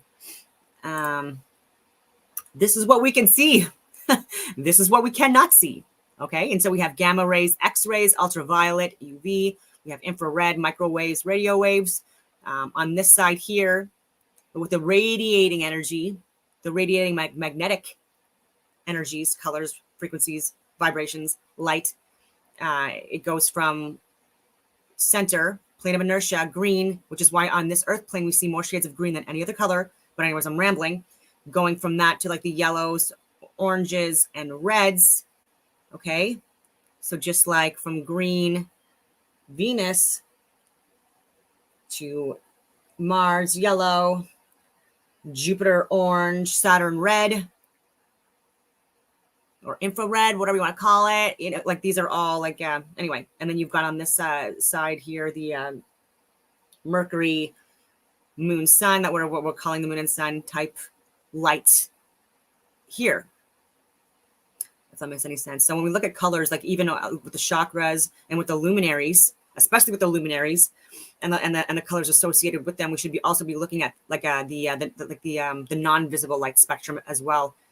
And because people have argued with me saying that like the color connection that I've made with my board, that it's incorrect. And I keep on saying, no, you are incorrect. You are incorrect. I mean, it's not that you're incorrect, but like you're only partially correct. You're only half correct, right? Because people are getting information from one source. They're not looking at other sources, and so there are cases for my board that I'm going to get into. I've talked about it before. I've shared this board. I'm going to write a book at some point, about this stuff and break it down. But like for example, I talk about like the seventh chakra. Again, there's multiple chakras, but the seventh chakra being the crown chakra, being associated with or correlated with Sunday, like and so SON or SUN, however you want to pronounce, like Sunday, and so that's correlated or associated with the luminary that's called the sun. And I'm talking about the original planets, the original luminaries. I don't go off this freaking new age planet stuff, right? Like I go off of traditional old school data that's more accurate than what we're seeing now, unfortunately. But anyway, ruled by Leo. So the sun, Leo is ruled by the sun. And that's when we have the, like the sun, you know what I mean? Like, well, I would say the longest days, but that's in Cancer. But we have like the hottest days, I would say, in Leo anyway. But and then we have the element that is associated with is gold, and the color associated with it is purple or violet. And people are telling me that is incorrect, and I'm saying no, it's not incorrect. And I've given multiple reasons why. And the sixth chakra being the third eye chakra, being correlated with Monday or Moon Day or Lunzi, Loon, or Selin, or Mary, or Isis. There's so many different representations. And even with like the sun being ruled by Leo from the zodiac sign, the sun, Jesus, Mithras, Dionysus, Apollo, the Phoenix, these are all representations of the sun. And even with Artemis, for example, that's a representation of the moon, or a symbol of the moon. And so the moon correlations with with the element silver, and the color being indigo. And there's people that say that it's correlated with another color. We can agree to disagree. I know there's other colors that could be correlated with both of these and the other luminaries as well, but I'll give you my arguments as to why I'm going off the older texts and the older books that people are not reading. I've talked about the fifth chakra being the throat chakra, and Woden's Day or Odin's Day or Wednesday or Mekladzi being that day of the week that's correlated with it. And so Mekladzi sounds a lot like Mercury. So of course the element Mercury associated with that line or that level, and the luminary being Mercury, the element being Mercury, and the color correlated with it being blue, and Mercury being the only original luminary that could be considered a sun and a moon. Okay, so you notice how our moon has phases, going from new moon to full moon. We also have phases. So Jupiter and Venus also have phases, and they're also considered moons, in my opinion. So this is what a lot of people don't talk about in the mainstream, and this is why I say that we should talk, because there are luminaries that are electrical, and there's negative energies, feminine, yin, and whatever you want to call it. And then you've got the magnetic, radiating, masculine, magnetic energies from the sun. And anyway, I'm going on all these freaking tangents. And so the first two at the top here, which is also important, they're the only two zodiac signs that are represented individually.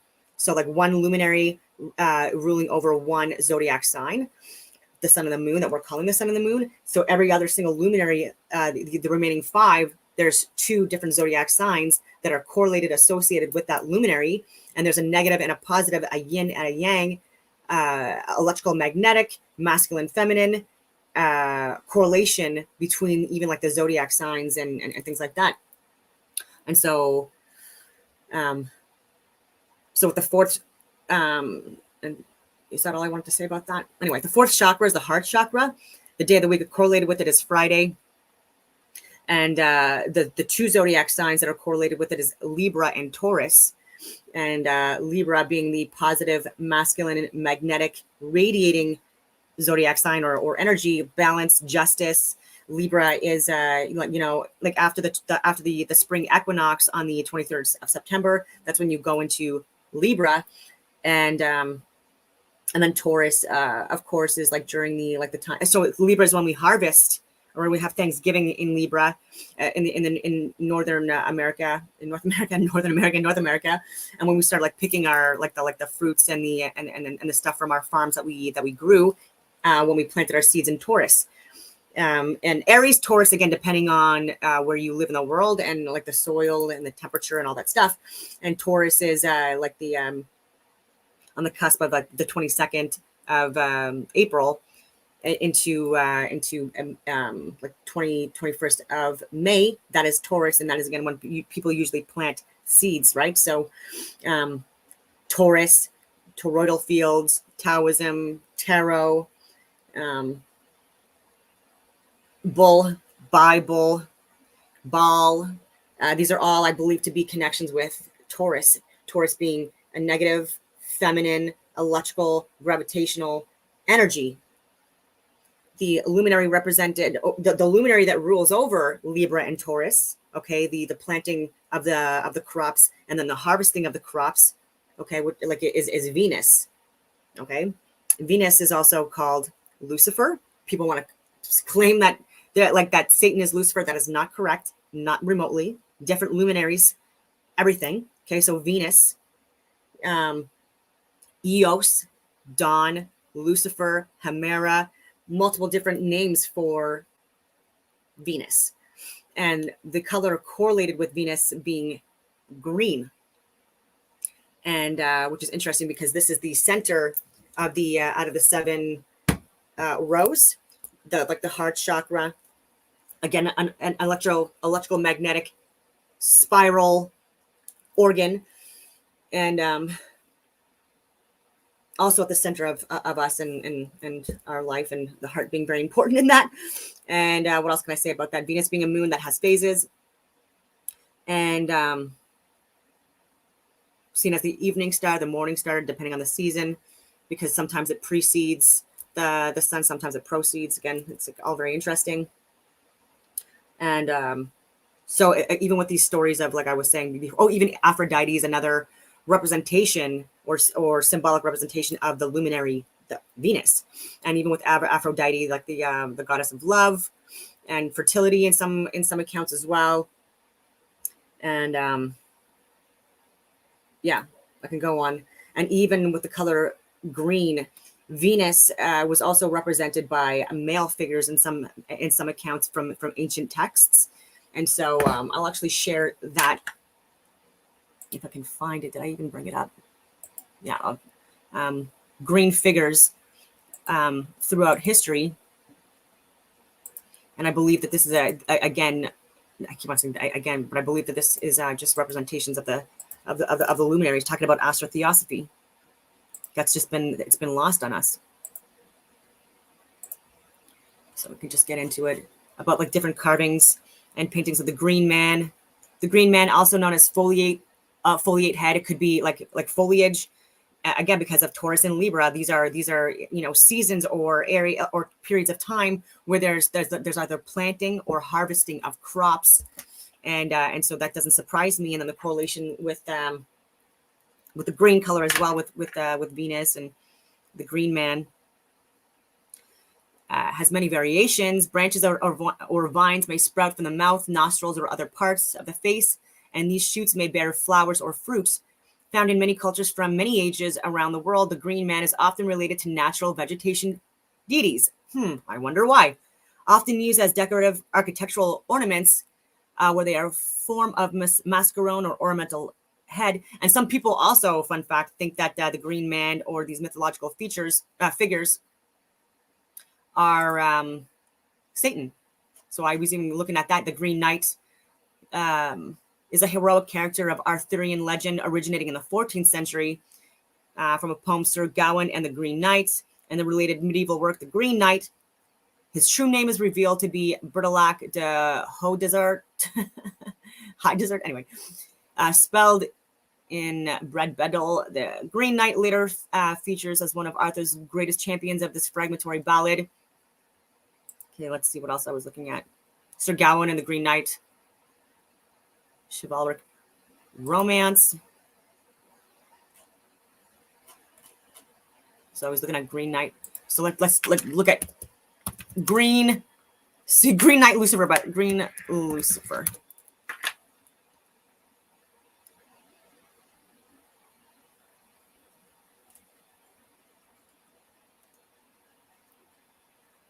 Green Lucifer. Oh yeah, and there are also beings or prophets or characters, like even in Harry Potter, randomly, that were people wearing green robe capes or green robes, green garments, and so that's also symbolic or representation or representative of Lucifer. And if Lucifer, again, like strong arguments for Lucifer being the bringer of light, Venus, then not evil, right? So like I don't understand like this whole like calling like Lucifer evil and then make the correlation with red. I don't get any of that. Green Knight. Yeah, so as soon as I did this search, it just brings up friggin' propaganda movies, which really annoys me. And so it's like I wanted to go and see like Satan versus Green. Why was the color green associated with Satan? So yeah, so even green being associated with Satan, that's incorrect. Satan is Saturnalia. It's Saturn, Kronos, not Lucifer. These are not the same. So Satan, what we see is being represented by the color red often. That is more accurate, right? Because Saturn is correlated with the root chakra that I'll get into. But anyway, so I wanted to pull that up just to show you that the green color is correlated with Lucifer, with the Green Men of Nicosia, I don't know if I already shared that.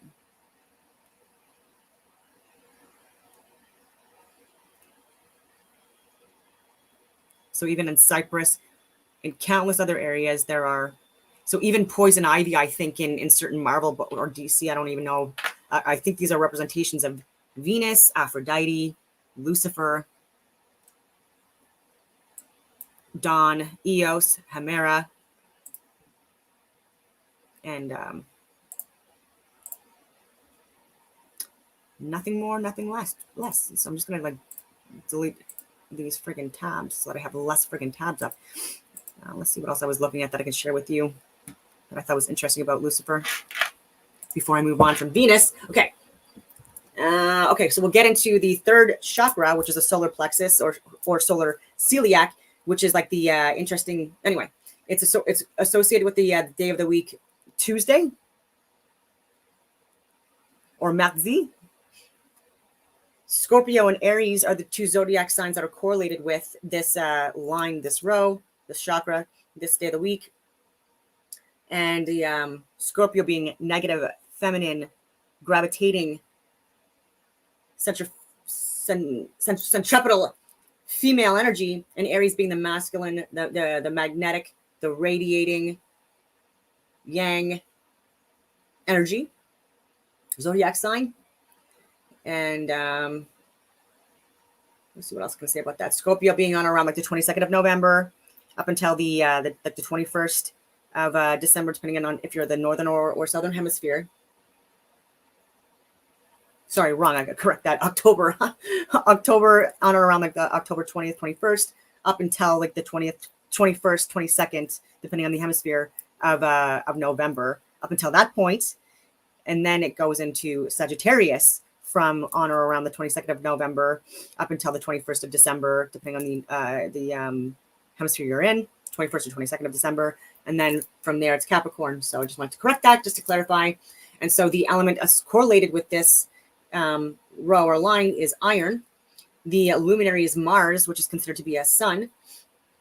And the color correlated with it being yellow. And so people are saying that Mars is red and all these other colors. I couldn't disagree more. For me, it is yellow, and there's definitely a lot of correlations with yellow and Mars. And so let's see if I put it up here.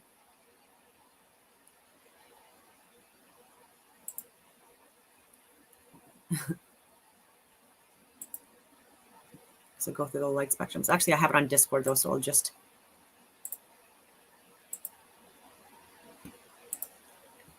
Now it's referring me to the help desk. Interesting.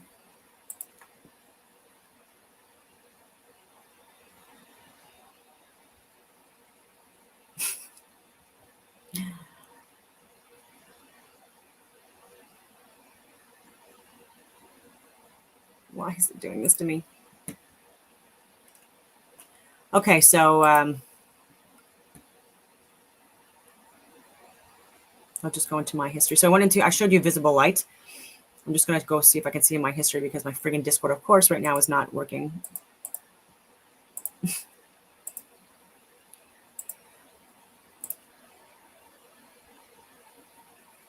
And actually, while I'm doing that, I'm going to show you another video on, no, I don't want to distract people on this. Actually, I will show it, but no, it's better if I show you because then you can think that I'm lying. There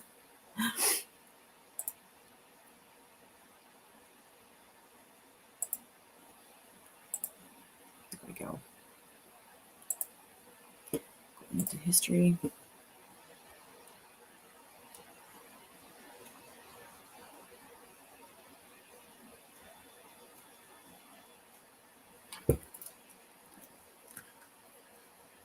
So if anyone has any questions, now would be the time because I'm just going to see if I can go on my Discord on here, and then I'm just going to mail it to myself.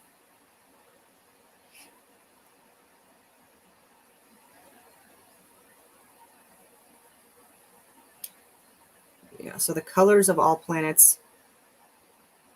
Just let's see if I can. I'm going to visit site, but the true. Just times of India.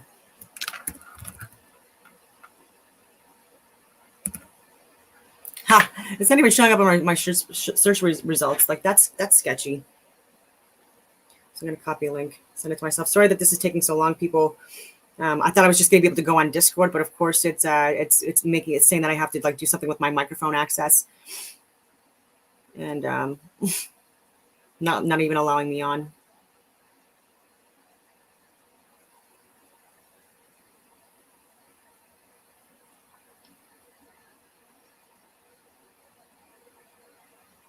After I was just complimented on being able to like just go through things very, very quickly, I deal with an issue, and I bet you I'm not even going to be able to go on my friggin' Outlook. I bet you, oh my God, that'd be so annoying, because sometimes I have issues with that as well when I'm on a different VPN.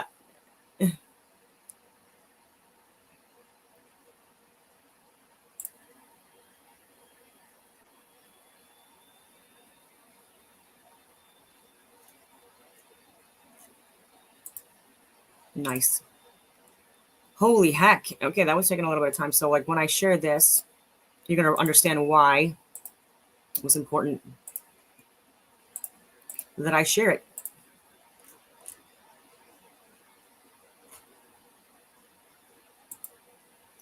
Okay. So the visible light is the source of all life in the biosphere, and it is responsible for all the biogeochemical cycles in the environment of Earth. The significance of colors has been documented by scientific research in recent times in astrology. The visible light, which is a mixture of 7 colors, gets manifested in violet, or what we call purple, indigo, blue, green, yellow, orange, and red. And that's why when people say like, oh, Jupiter, all of these colors are, it's correlated with pink or other freaking colors, I'm like, no, it's actually orange. And this is why it's important that it's corrected. And it may be a subtle shade of orange in your opinion, but it's not like, no, you have to say freaking orange. Anyway, the visible light is a mixture of these colors originate from the sun. Okay, very important. These colors originate from the sun. It's from crystallized light. These light in motion. So even through like a crystal pyramid with white light, you get all the colors of the rainbow through white light, through crystallized form, matter. They travel in different wavelengths with varying energy intensities, frequencies, waves, vibrations. The visible light is the source of all life in the biosphere. And so I would say the visible and non-visible light, but anyway, and the biogeochemical cycles in the environment of the Earth. Anyway, where was I going with this? The significance of colors has been documented by scientific research in recent times. Its significance was, however, known to the people before the development of modern science. Vedic astrology developed in India. The color of the sun is a combination of orange and red. However, it is generally considered red in color. So the moon is pale white, but it reflects the orange red rays of the sun. So again, I don't buy. So Mars is of red color, but it also reflects the yellow rays of the sun. So I wanted to put that in here, and why there's representations of Mars being yellow in different accounts, and or other mythical entities that represent Mars are also yellow. Okay, so reflecting light also matters as well. And so this is where we need to take a look at this. And then the color of the sun is a combination of orange and red. However, it's generally considered red. This is like, there's like reflection of light as well. Mercury is of green color and reflects green rays. Again, I don't agree with that as all. I don't agree with that. I believe it's blue. And people are not even doing the correlation or the connection, like even like the greats with the color blue, and blue skin people, like mythological features throughout history that were representations of Mercury or Hermes being blue. So incorrect, but that's not what I wanted to get at. So Jupiter is of orange yellow color. Okay, so that's correct. Venus is considered to be pure white, but it also reflects indigo rays. Again, I don't buy into that. I'm into the green, but this one was also interesting. So the ones that were interesting in this that I wanted to share was Mars, and you seeing like the yellow connection, even in the visible and non-visible light spectrum, and the reflections, and then you could see like correlations between I would say violet and infrared light. I think that so like these electrical magnetic fields or whatever you want to call it, I think that's this universe is being projected via these luminaries and their interactions with each other. And but unless you know this stuff, you have to take the you don't throw the baby out with the bathwater. Saturn has a black color and reflects violet rays of the sun. So it reflects violet. Okay, so like this is where you also get like Saturn is correlated with the color red, which can also be seen as like a dark, like it could be seen as a black color, sure, but it reflects violet rays. So like you'll notice that when I get into it, like the sun is at the top. What we're calling the sun is at the top, and the Saturn's at the bottom. Both considered to be suns, magnetic, radiating luminaries. And even within that flow, like this friggin' row, like this, whatever you want to call it, this diagram that I use, they even like the light that they reflect, right, is the opposite of itself, right? And so what they're considering to be like a red color, for example, red reflecting violet, and vice versa. It's just interesting connections.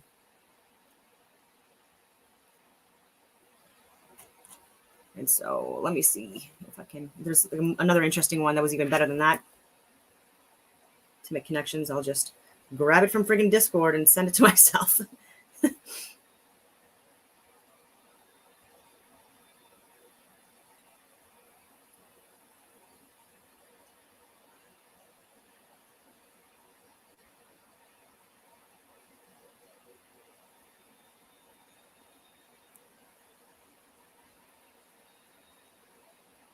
Okay. Almost there, guys.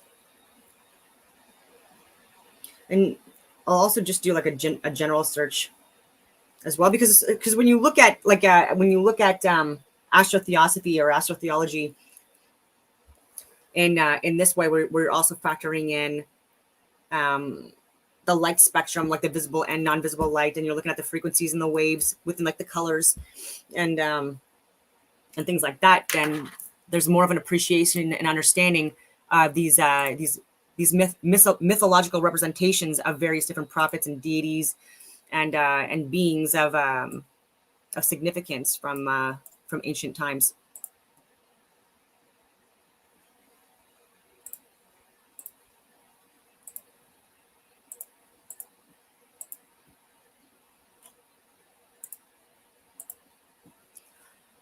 Red, blue, and black, the colors of Odin or Woden, Wednesday,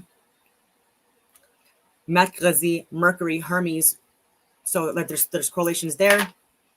There are a few colors that I associate with Odin, red being one of them. And so this is what everyone just muckles onto. It's a very common one. But he's also correlated with other colors, including blue and black. Blue, right? So like that's where I'm also making the connection, even the connections with him and Woden, Wednesday, Mercredi, Mercury, Hermes. These were beings that are representing Mercury, which is a sun and moon, androgynous, the only luminary out of the 7 original ones that have that connection, and where I'm also making that strong argument for blue, and people are saying that Mercury is not correlated with blue, and I'm saying yes, he is. And he has, and so have countless others throughout history where people are seen wearing like not wearing, but having like the blue skin. Okay, this is why you go with like blue bloods. I think it's literally just like a misrepresentation or misunderstanding of our symbolic representations, our allegories, of the tales or the stories that we're telling regarding Mercury.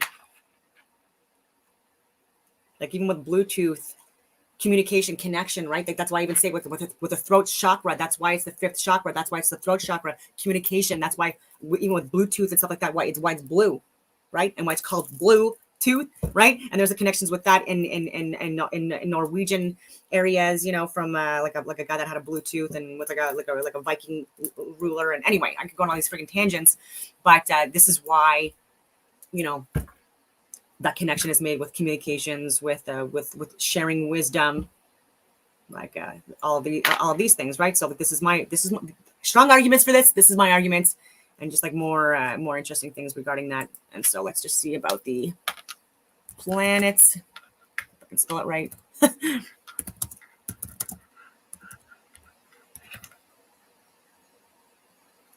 Let's just go planets and planets, because you're not gonna get it right. You know what I mean? And so like if you do like a basic genetic search, and you're being lazy about it, and again, as an analyst or a researcher, I'm not saying for people that are watching these videos.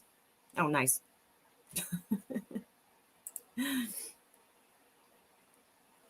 And unless you go in and do more research. Oh, Buddha was a Taurus too, so he died. So he was born like in the sign, the constellation, or the zodiac sign of Taurus, and he died in the constellation of Taurus. There's a reason behind that as well. And so, and if you want to make that connection with Taurus, stuff like that, with the heart, green.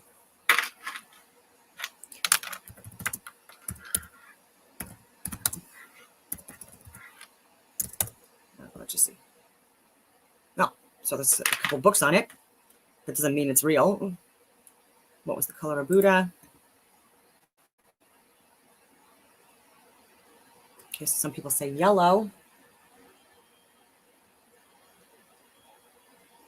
Mars. Who is the green Buddha? It's a laughing Buddha, bringer of prosperity and mirth.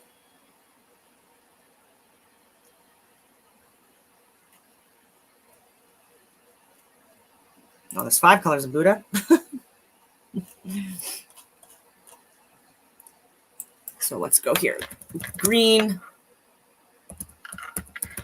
prophets, deities, Elijah. So Elijah as a whole, let's see what this is. Green prophet, interesting. Nope, did not want to do that. So Elijah, my God is Yahweh, Greek from Elias, was quoting the books of Kings of the Hebrew Bible, a prophet and a miracle worker who lived in the northern kingdom of Israel during the reign of King Ahab. Talking about ball and stuff like that. Let's just see here where it talks about green. Okay. As holy, and they identify Elijah as Al-Qidr.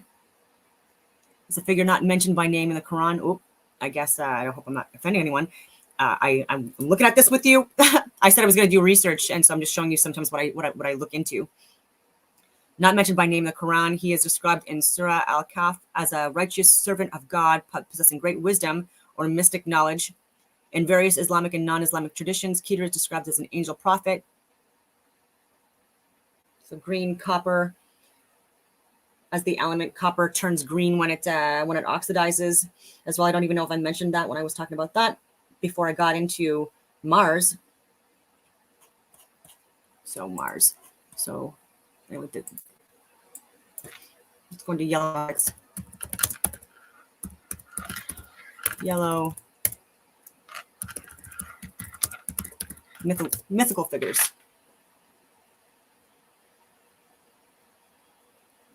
A mythical Chinese sovereign and cultural hero included among the legendary 3 sovereigns and 5 emperors, part of the 5 regions' highest deities. Let me just see here, yellow emperor. So a yellow emperor in China. And so, in my humble opinion, yellow is the color associated with Mars. And Aries and Scorpio being part of that, and iron being the element. The Yellow Emperor, also known as the Yellow Theurch, or by his Chinese name, Huang, I probably didn't spell that and pronounce that right, is a mythical Chinese sovereign and cultural hero included among the legendary 3 sovereigns and 5 emperors, and an individual deity, or part of the 5 regions' highest deities, calculated by Jesuit missionaries who based their work on various Chinese chronicles and later accepted the 20th century promoters of a universal calendar starting with the Yellow Emperor. Interesting. Yellow. He invented weapons. Okay, so yeah, so he invented, and the wealth field system. You've got Scorpio and Aries. Aries is like the start of the, I want to say the start of the spring equinox, but anyways, it's on or around the 20th or the 21st of March, depending on what part of the hemisphere, what hemisphere you're in. And that's when we have equal amount of day and night. And coming in from the winter friggin' months, especially in Canada, it's a good time for us to celebrate the start of spring, and when we can start planting seeds and stuff like that. So Aries is the start of that, and Scorpio is represented by Judas and the fall and stuff like that in astrology. Scorpio again being like on or around the 20th of October up until the 21st or 22nd of November.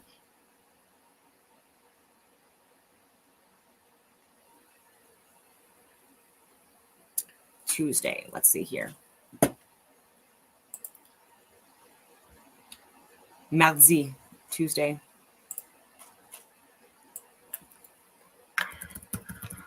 Tuesday.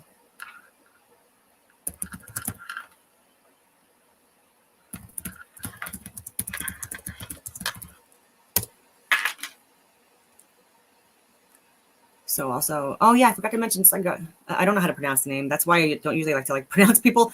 Pronounce names of gods or prophets or deities from other countries, because I don't want to offend people. But I want to say it's like Tais Dagger. Mars is a god of war, and so is the Nordic god Tyr or Tyr. It is Tyr who has given his name to Tuesday. In Norse mythology, Tyr is one of the Aesir. He's primarily known as the god of justice and war, but also described as wise and brave. And so you got Scorpio and Aries. Aries is also correlated with the head, and can be very, very smart, very, very wise, but also very, very compulsive, and just like a ram. Okay, which is why like Mars is all in other prophets or deities that represent this. They're also seen sometimes as with rams, like seen as rams, but they are they can also be they can have difficulty seeing, and so there's a correlation with Aries as well. Like they can be very smart, like the connection with the cerebellum and stuff like that, but they can also be like very headstrong and not see the full picture before going into war. Anyway, that's not to slam Aries. Like they can be people that sign is correlated with people that possibly are more evolved, especially if they access their higher levels of consciousness, and very strong figures, big heads usually. So what god is associated with Tuesday? Let's keep on going down here. Tia was Germanic, god of the sky and war.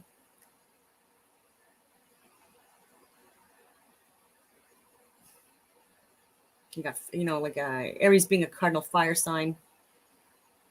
Scorpio being a fixed sign and fire sign. Justice.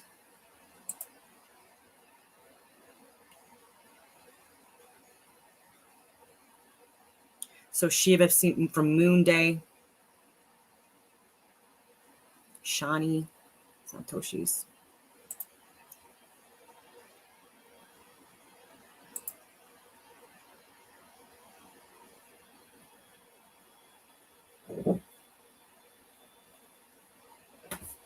Let's see what they say here. Where's number one? Oh, number one.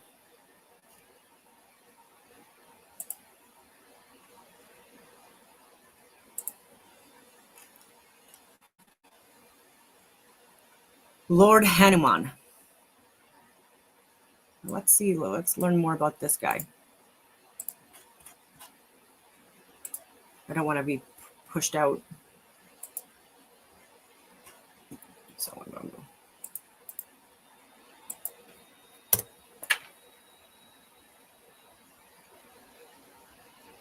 Avatar Shiva. Wisdom, strength, courage, devotion, and self-discipline. This also kind of sounds like Athena. It's very interesting. And I think it was seen with like golden blonde hair or yellow blonde hair. Goddess of war, wisdom, strategy, courage. 8 powers of Hanuman. So Scorpio and Aries. What else can I say? It's interesting.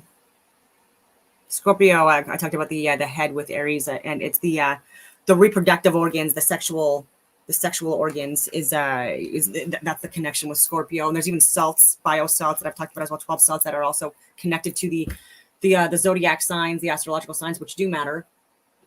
And so, like, let's see, Lord Hanuman. Let's just see what yellow. I don't know, just randomly.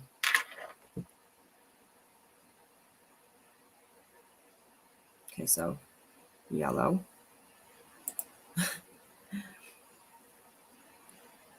Favorite color is red.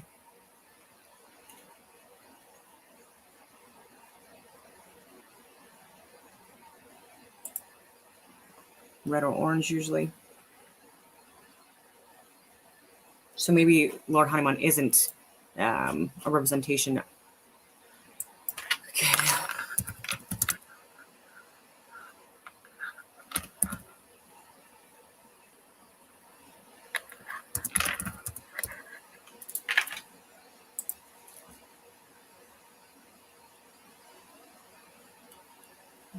Greek equivalent of Mars is Aries or Aries, and so like that's why even being like so the Aries connection with the zodiac sign is also abundantly clear just with that. And then you've got the Norse equivalent, which was what he mentioned as Tyr or Tyre, god of war, also agriculture.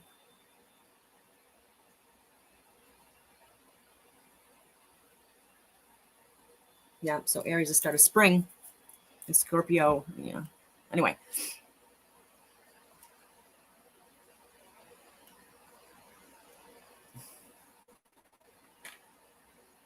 Oh, Vulcan. That's a that's not on Stellarium, whatever you want to call that app, because it's an Astrotheosophist luminary. Where's the friggin' list? Well, that's why I think that the union between Venus and Mars is also a connection with the luminaries of being electrical and magnetic in nature, masculine and feminine in nature. And because Venus is a moon, classified as a moon, and Mars is classified as a sun. So masculine in nature being the Mars one, and Venus being like the electrical feminine yin. This is freaking annoying. Oh, let's see. Secret animals. I want to get to the freaking rows.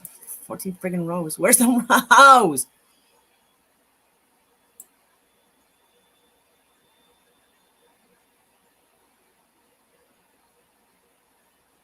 A lot of freaking names of Mars people.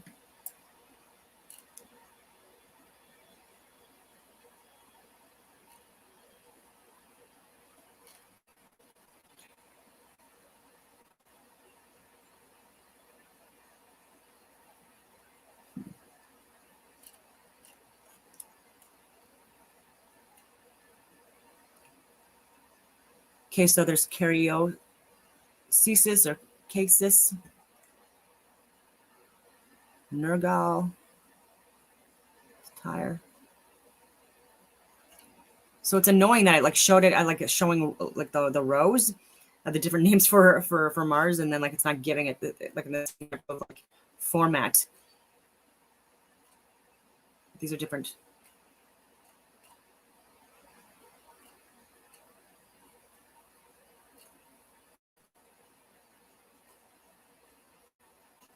Interesting stuff about Mars.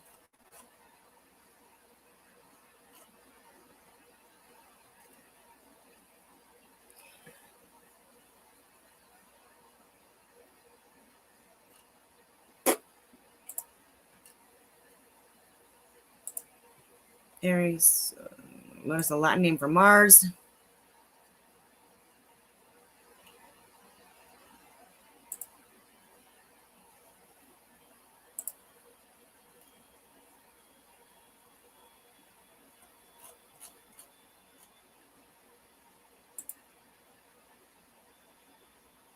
Maris, Milan.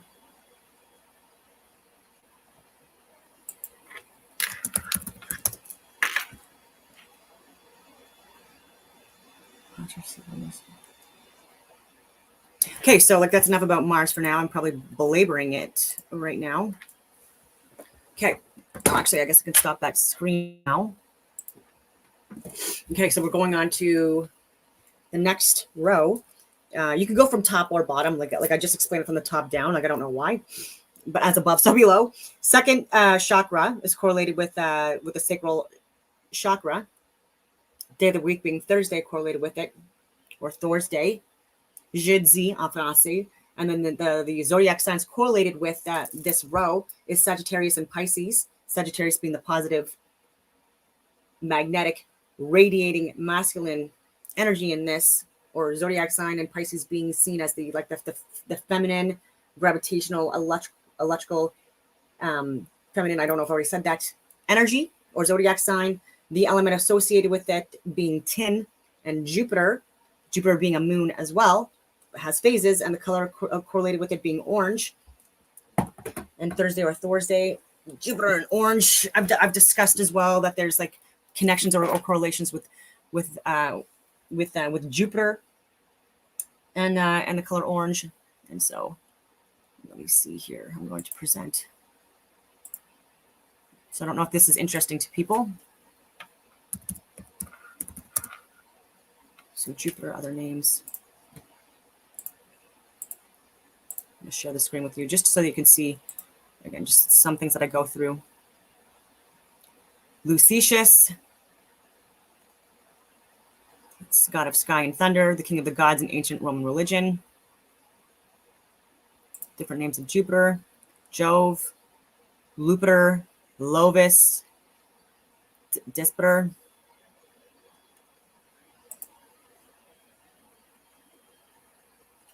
Did the Romans name Jupiter?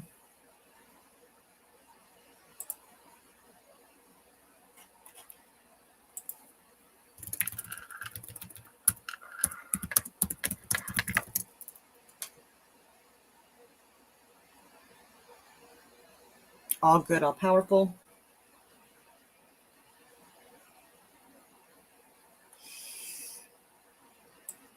Oh, so who is the Norse god of Jupiter? Thor. So I already mentioned it, but I just want to verify. I'm just going to show you that I'm not just making that up either. Is associated with the planet Jupiter in Germanic paganism. In Norse mythology, largely recorded in Iceland from traditional material stemming from Scandinavia. So who is the Greek god for Jupiter? Zeus.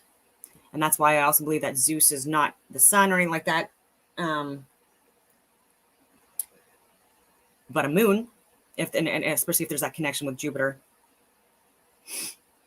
I'm just looking at Sagittarius and Pisces and the connection with Jupiter. And now Thor. Woden. No, he's not. Odin is not Jupiter. Who is Jupiter named after, or what is Jupiter named after, rather? Okay, so Jupiter, let's see here. Let's see, Thor.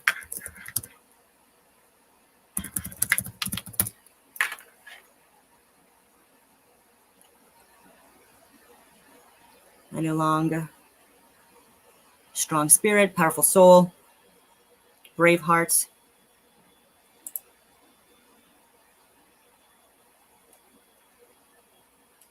What is Thor and other titles? The true one, protector of the shrine, may not apply to him.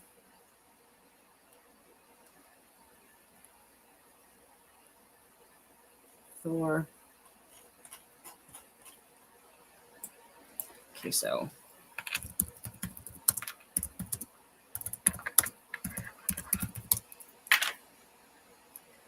in Hinduism, Thursday is associated with the Navagraha Brihaspati, whom devotees of this graha will fast, pray, and fast on Thursdays. The day is dedicated to the deity Vishnu or his avatars such as Rama, Parshurama, Narasimha, and Buddha. Interesting. There's different variations of Buddhas though. So there's like multiple friggin' colors associated with Buddhas and zodiac signs as well. But he was born in Taurus and died in Taurus, possibly. Dedicated to Lord Vishnu and Lord Brihaspati, the Guru of gods. Which Lord to worship on Thursday? So Vishnu.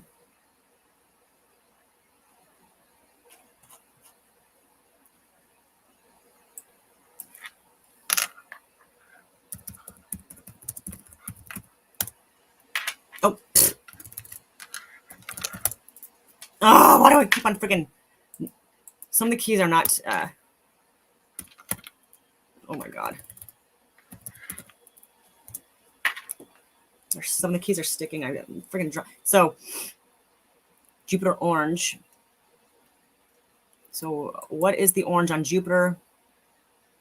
The color of Jupiter is somewhat orangish. That's interesting. It has orange and white brands. Anyway, I don't believe in any of that. I believe it's a luminary that has possible noble gases that's comprised of. But that we're possibly seeing projections of these luminaries.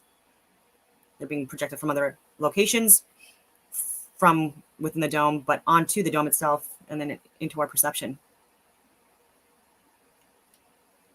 So just curious. So Jupiter orange, I can see that connection. Let's see about Thor orange. I don't know.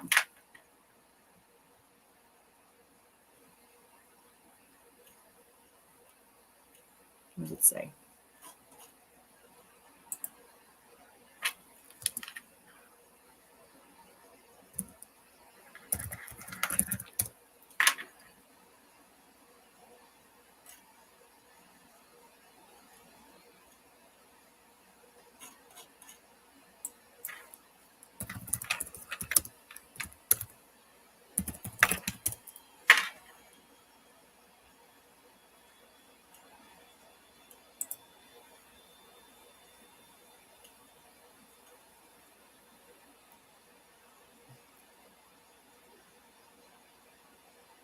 So I could be at this for like a million years. Anyway, I don't know what I could talk about for the sacral chakra. What the belly button is as well. This is a very important connection. Like even with the with that umbilical cord connection that we have with our mothers. You know, when we're evolving.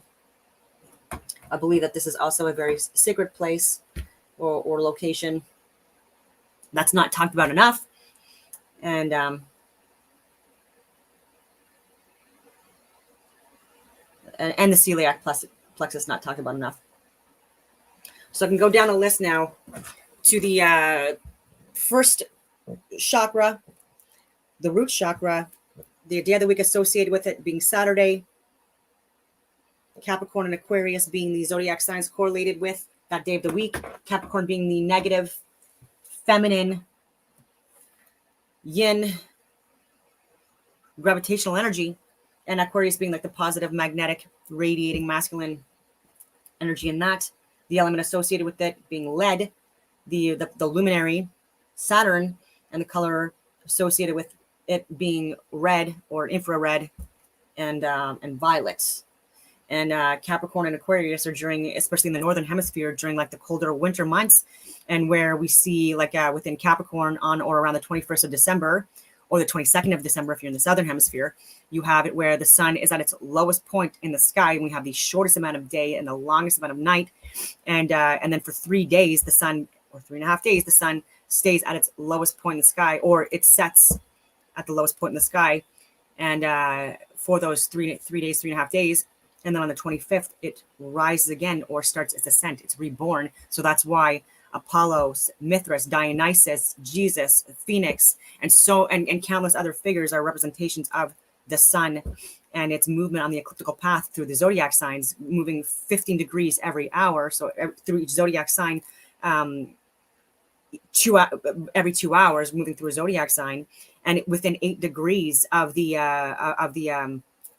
constellations, the zodiac signs in the sky, like these specific ones within 8 degrees. And so also, which also proves that that these luminaries and these constellations are not millions and millions of friggin' light years away, right? Like this is an impossibility, especially with like the accuracy like of this divine clock that we are able to accurately predict the signs and the seasons, the hours of the day, the seconds and stuff like that. It's such a like in such a precise way using these luminaries specifically, you know. And this is why there's so many different tales throughout history, Bibles, Qurans, occult books from like the greats. I've read those as well, from Albert Pike, Rudolf Steiner, Manly P. Hall, Eliphas Levi, you friggin' name it, you know what I mean? Like the Hermetica, the Kabbalah, like a friggin', like, you know, you name it. Hermes Trismegistus, Walter Russell, like Alex Gleason, and I've studied astrological or astronomical mathematics, and people want to talk about spheres, and like, oh, I've studied astronomical mathematics, and it talks about spheres. It also talks about triangular spheres, okay? And when you rotate a triangle, they consider that to be a sphere as well, but that's half a globe. And so the people are saying that spheres are globes. They're also incorrect with that as well. So learn your shapes, especially if you're going to brag and say like that you were an astronaut, like you're studying astronomical mathematics. And I've gone through the archived data and looked at ancient accounts of books that were used even a couple hundred years ago. And I've shared like just the nonsensicalness of these texts, where they're very, very accurate and precise with their mathematics in multiple different areas, and then they'll lie about things, make things up, and then they'll clarify afterwards. And that's what people are just like, they're not even looking at the right sections in textbooks for a reason, because when they look at certain sections of a textbook, they might be able to figure out the fact that, hey, this doesn't make sense if this applies and this applies and this theory applies. And so all these friggin' tangents, but there's a reason why there's like this connection. And even with even with degrees of a circle, you have a 180 degree, you have 10 degree, so two individual degrees, and then you have 5 sets of pairs. So you have 5 main or major degrees, the 30, 60, 90, 120, 150, and then on each side of the circle, you've got a positive or a negative, okay? Or anyway. And so if that makes any sense to people, and on a graph, it's the same thing that when these are seen and recorded. And so, so these are all very interesting things that even within degrees of a circle, there's that connection with 12 cranial nerves. And so, so 5 times 2 is 10 plus 2 is 12, right? So then you've got like a total of 12 degrees. If you look at the positive and the negative, the 0 and the 180, there's 12 zodiac signs, 12 cranial nerves, 12, you know, there's so many things with 12s, but then also with 7s. And when you look at the patterns of 7s, you also see within that there seems to be like a pair of individual energies, or whatever you want to call it, and then and then a breakdown of pairs. And even within this universe, this cosmos, this light in motion that we're seeing, that's being solidified so we can experience this realm, it's one energy, one force that it's experiencing itself dualistically through electricity and magnetism, through gravitational force versus radiating force, negative, positive, yin, yang, feminine, masculine, disappearing versus appearing, disintegrating versus integrating, expanding versus retracting. And through that, like these interference patterns and stuff like that, it's only through the homeostasis, or whatever you want to call it, like the lack of friction, where we experience life, like on this flat plane of inertia. Like there's like a lot of different like toroidal fields that are around. Like we also have like our own fields, aura, whatever you want to call it, that we project. And like the higher level of consciousness we are, the stronger our fields.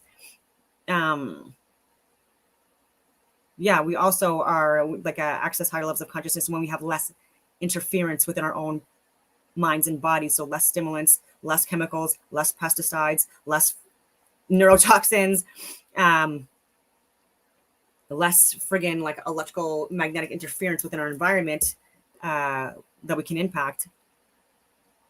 And again, that means like going out in nature and stuff like that. And anyway, I'm going on these friggin' tangents, and I'm gonna probably write a friggin' book. I just need to get a little more money for that. It costs a lot of money to do the editing, to do the publishing. You got to hire people to assist, and even review and stuff like that. That's thousands of dollars.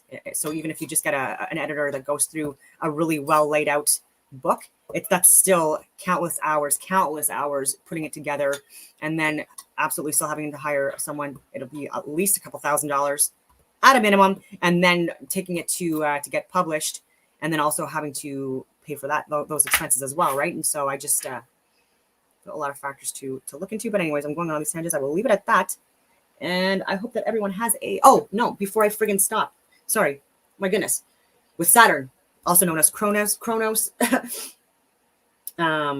that like a timekeeper, what are we going to call it? Also, like Saturn, the luminary being a sun, but then also with Capricorn and Aquarius, these being like the colder months, and when we have least amount of life in the world, in certain regions, especially North America, where we have our winter months. Like we have it's snow covered. Like my house is completely outside is completely covered in snow, a few feet of snow, even though we've had better weather, and we just moved from Capricorn into Aquarius just like a week ago.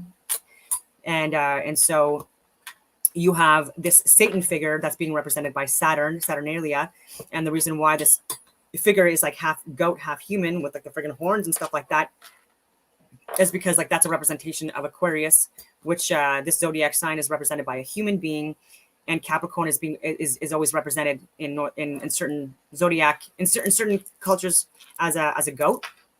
And so you have that half human, half goat figure that we're calling Satan, which is not Lucifer. I will be clear. It is not Lucifer. Satan is a different friggin' luminary or correlated with a different luminary. And why also I have a strong argument for Capricorn and Aquarius and Saturn with the correlation with red, because like that's also like that, like Satan is often also correlated with being the color red and flames around him because warming him up because of the cold friggin' weather. And we need to have fires in the winter in order to survive in Canada, or another form of heat if you don't have a wood burning stove. And so that's why, again, Satan, and also because of that, and like a lot of animals hibernate or they mass migrate outside of Canada. We don't have a lot of, so we can't plant things to grow and harvest and eat. It's also very difficult to even hunt for food. And so these are the times where people there's more people that freeze to death and starve to death during these periods often, especially in colder regions, because it's quite difficult, to survive in these areas already, right? You have to factor in all of these heading into the winter months, right? And then that's why it's like a period too. They talk about like death and sacrifice and all of this stuff is because like during these seasons, this is when there's a lot more death, unfortunately, during these seasons all around, or less life. Okay, so more death, but also less life growing, whether that be through the soil, whether it be like trees with their fruits that they grow, whether it be flowers growing, whether it be any of that, or being able to hunt for animals or insects or other species because they are gone or hiding out and or frozen in place, basically, for the winter. And even ice fishing, for example, is quite challenging to do. And so, yeah, so that's why there's like so much negativity around that. And but that's where the sun is born, is in Capricorn, right? Like where the sun starts from the lowest point on the sinusoidal sine wave, whatever you want to call it, on its elliptical path, and then starts its ascent from its lowest point, right? And so there should be celebration, which is why there's celebration during these periods, and there shouldn't be so much negativity surrounding it. But we are scared of things that we don't know, I guess. And so I will now finally leave it at that. And I hope that everyone has a wonderful day.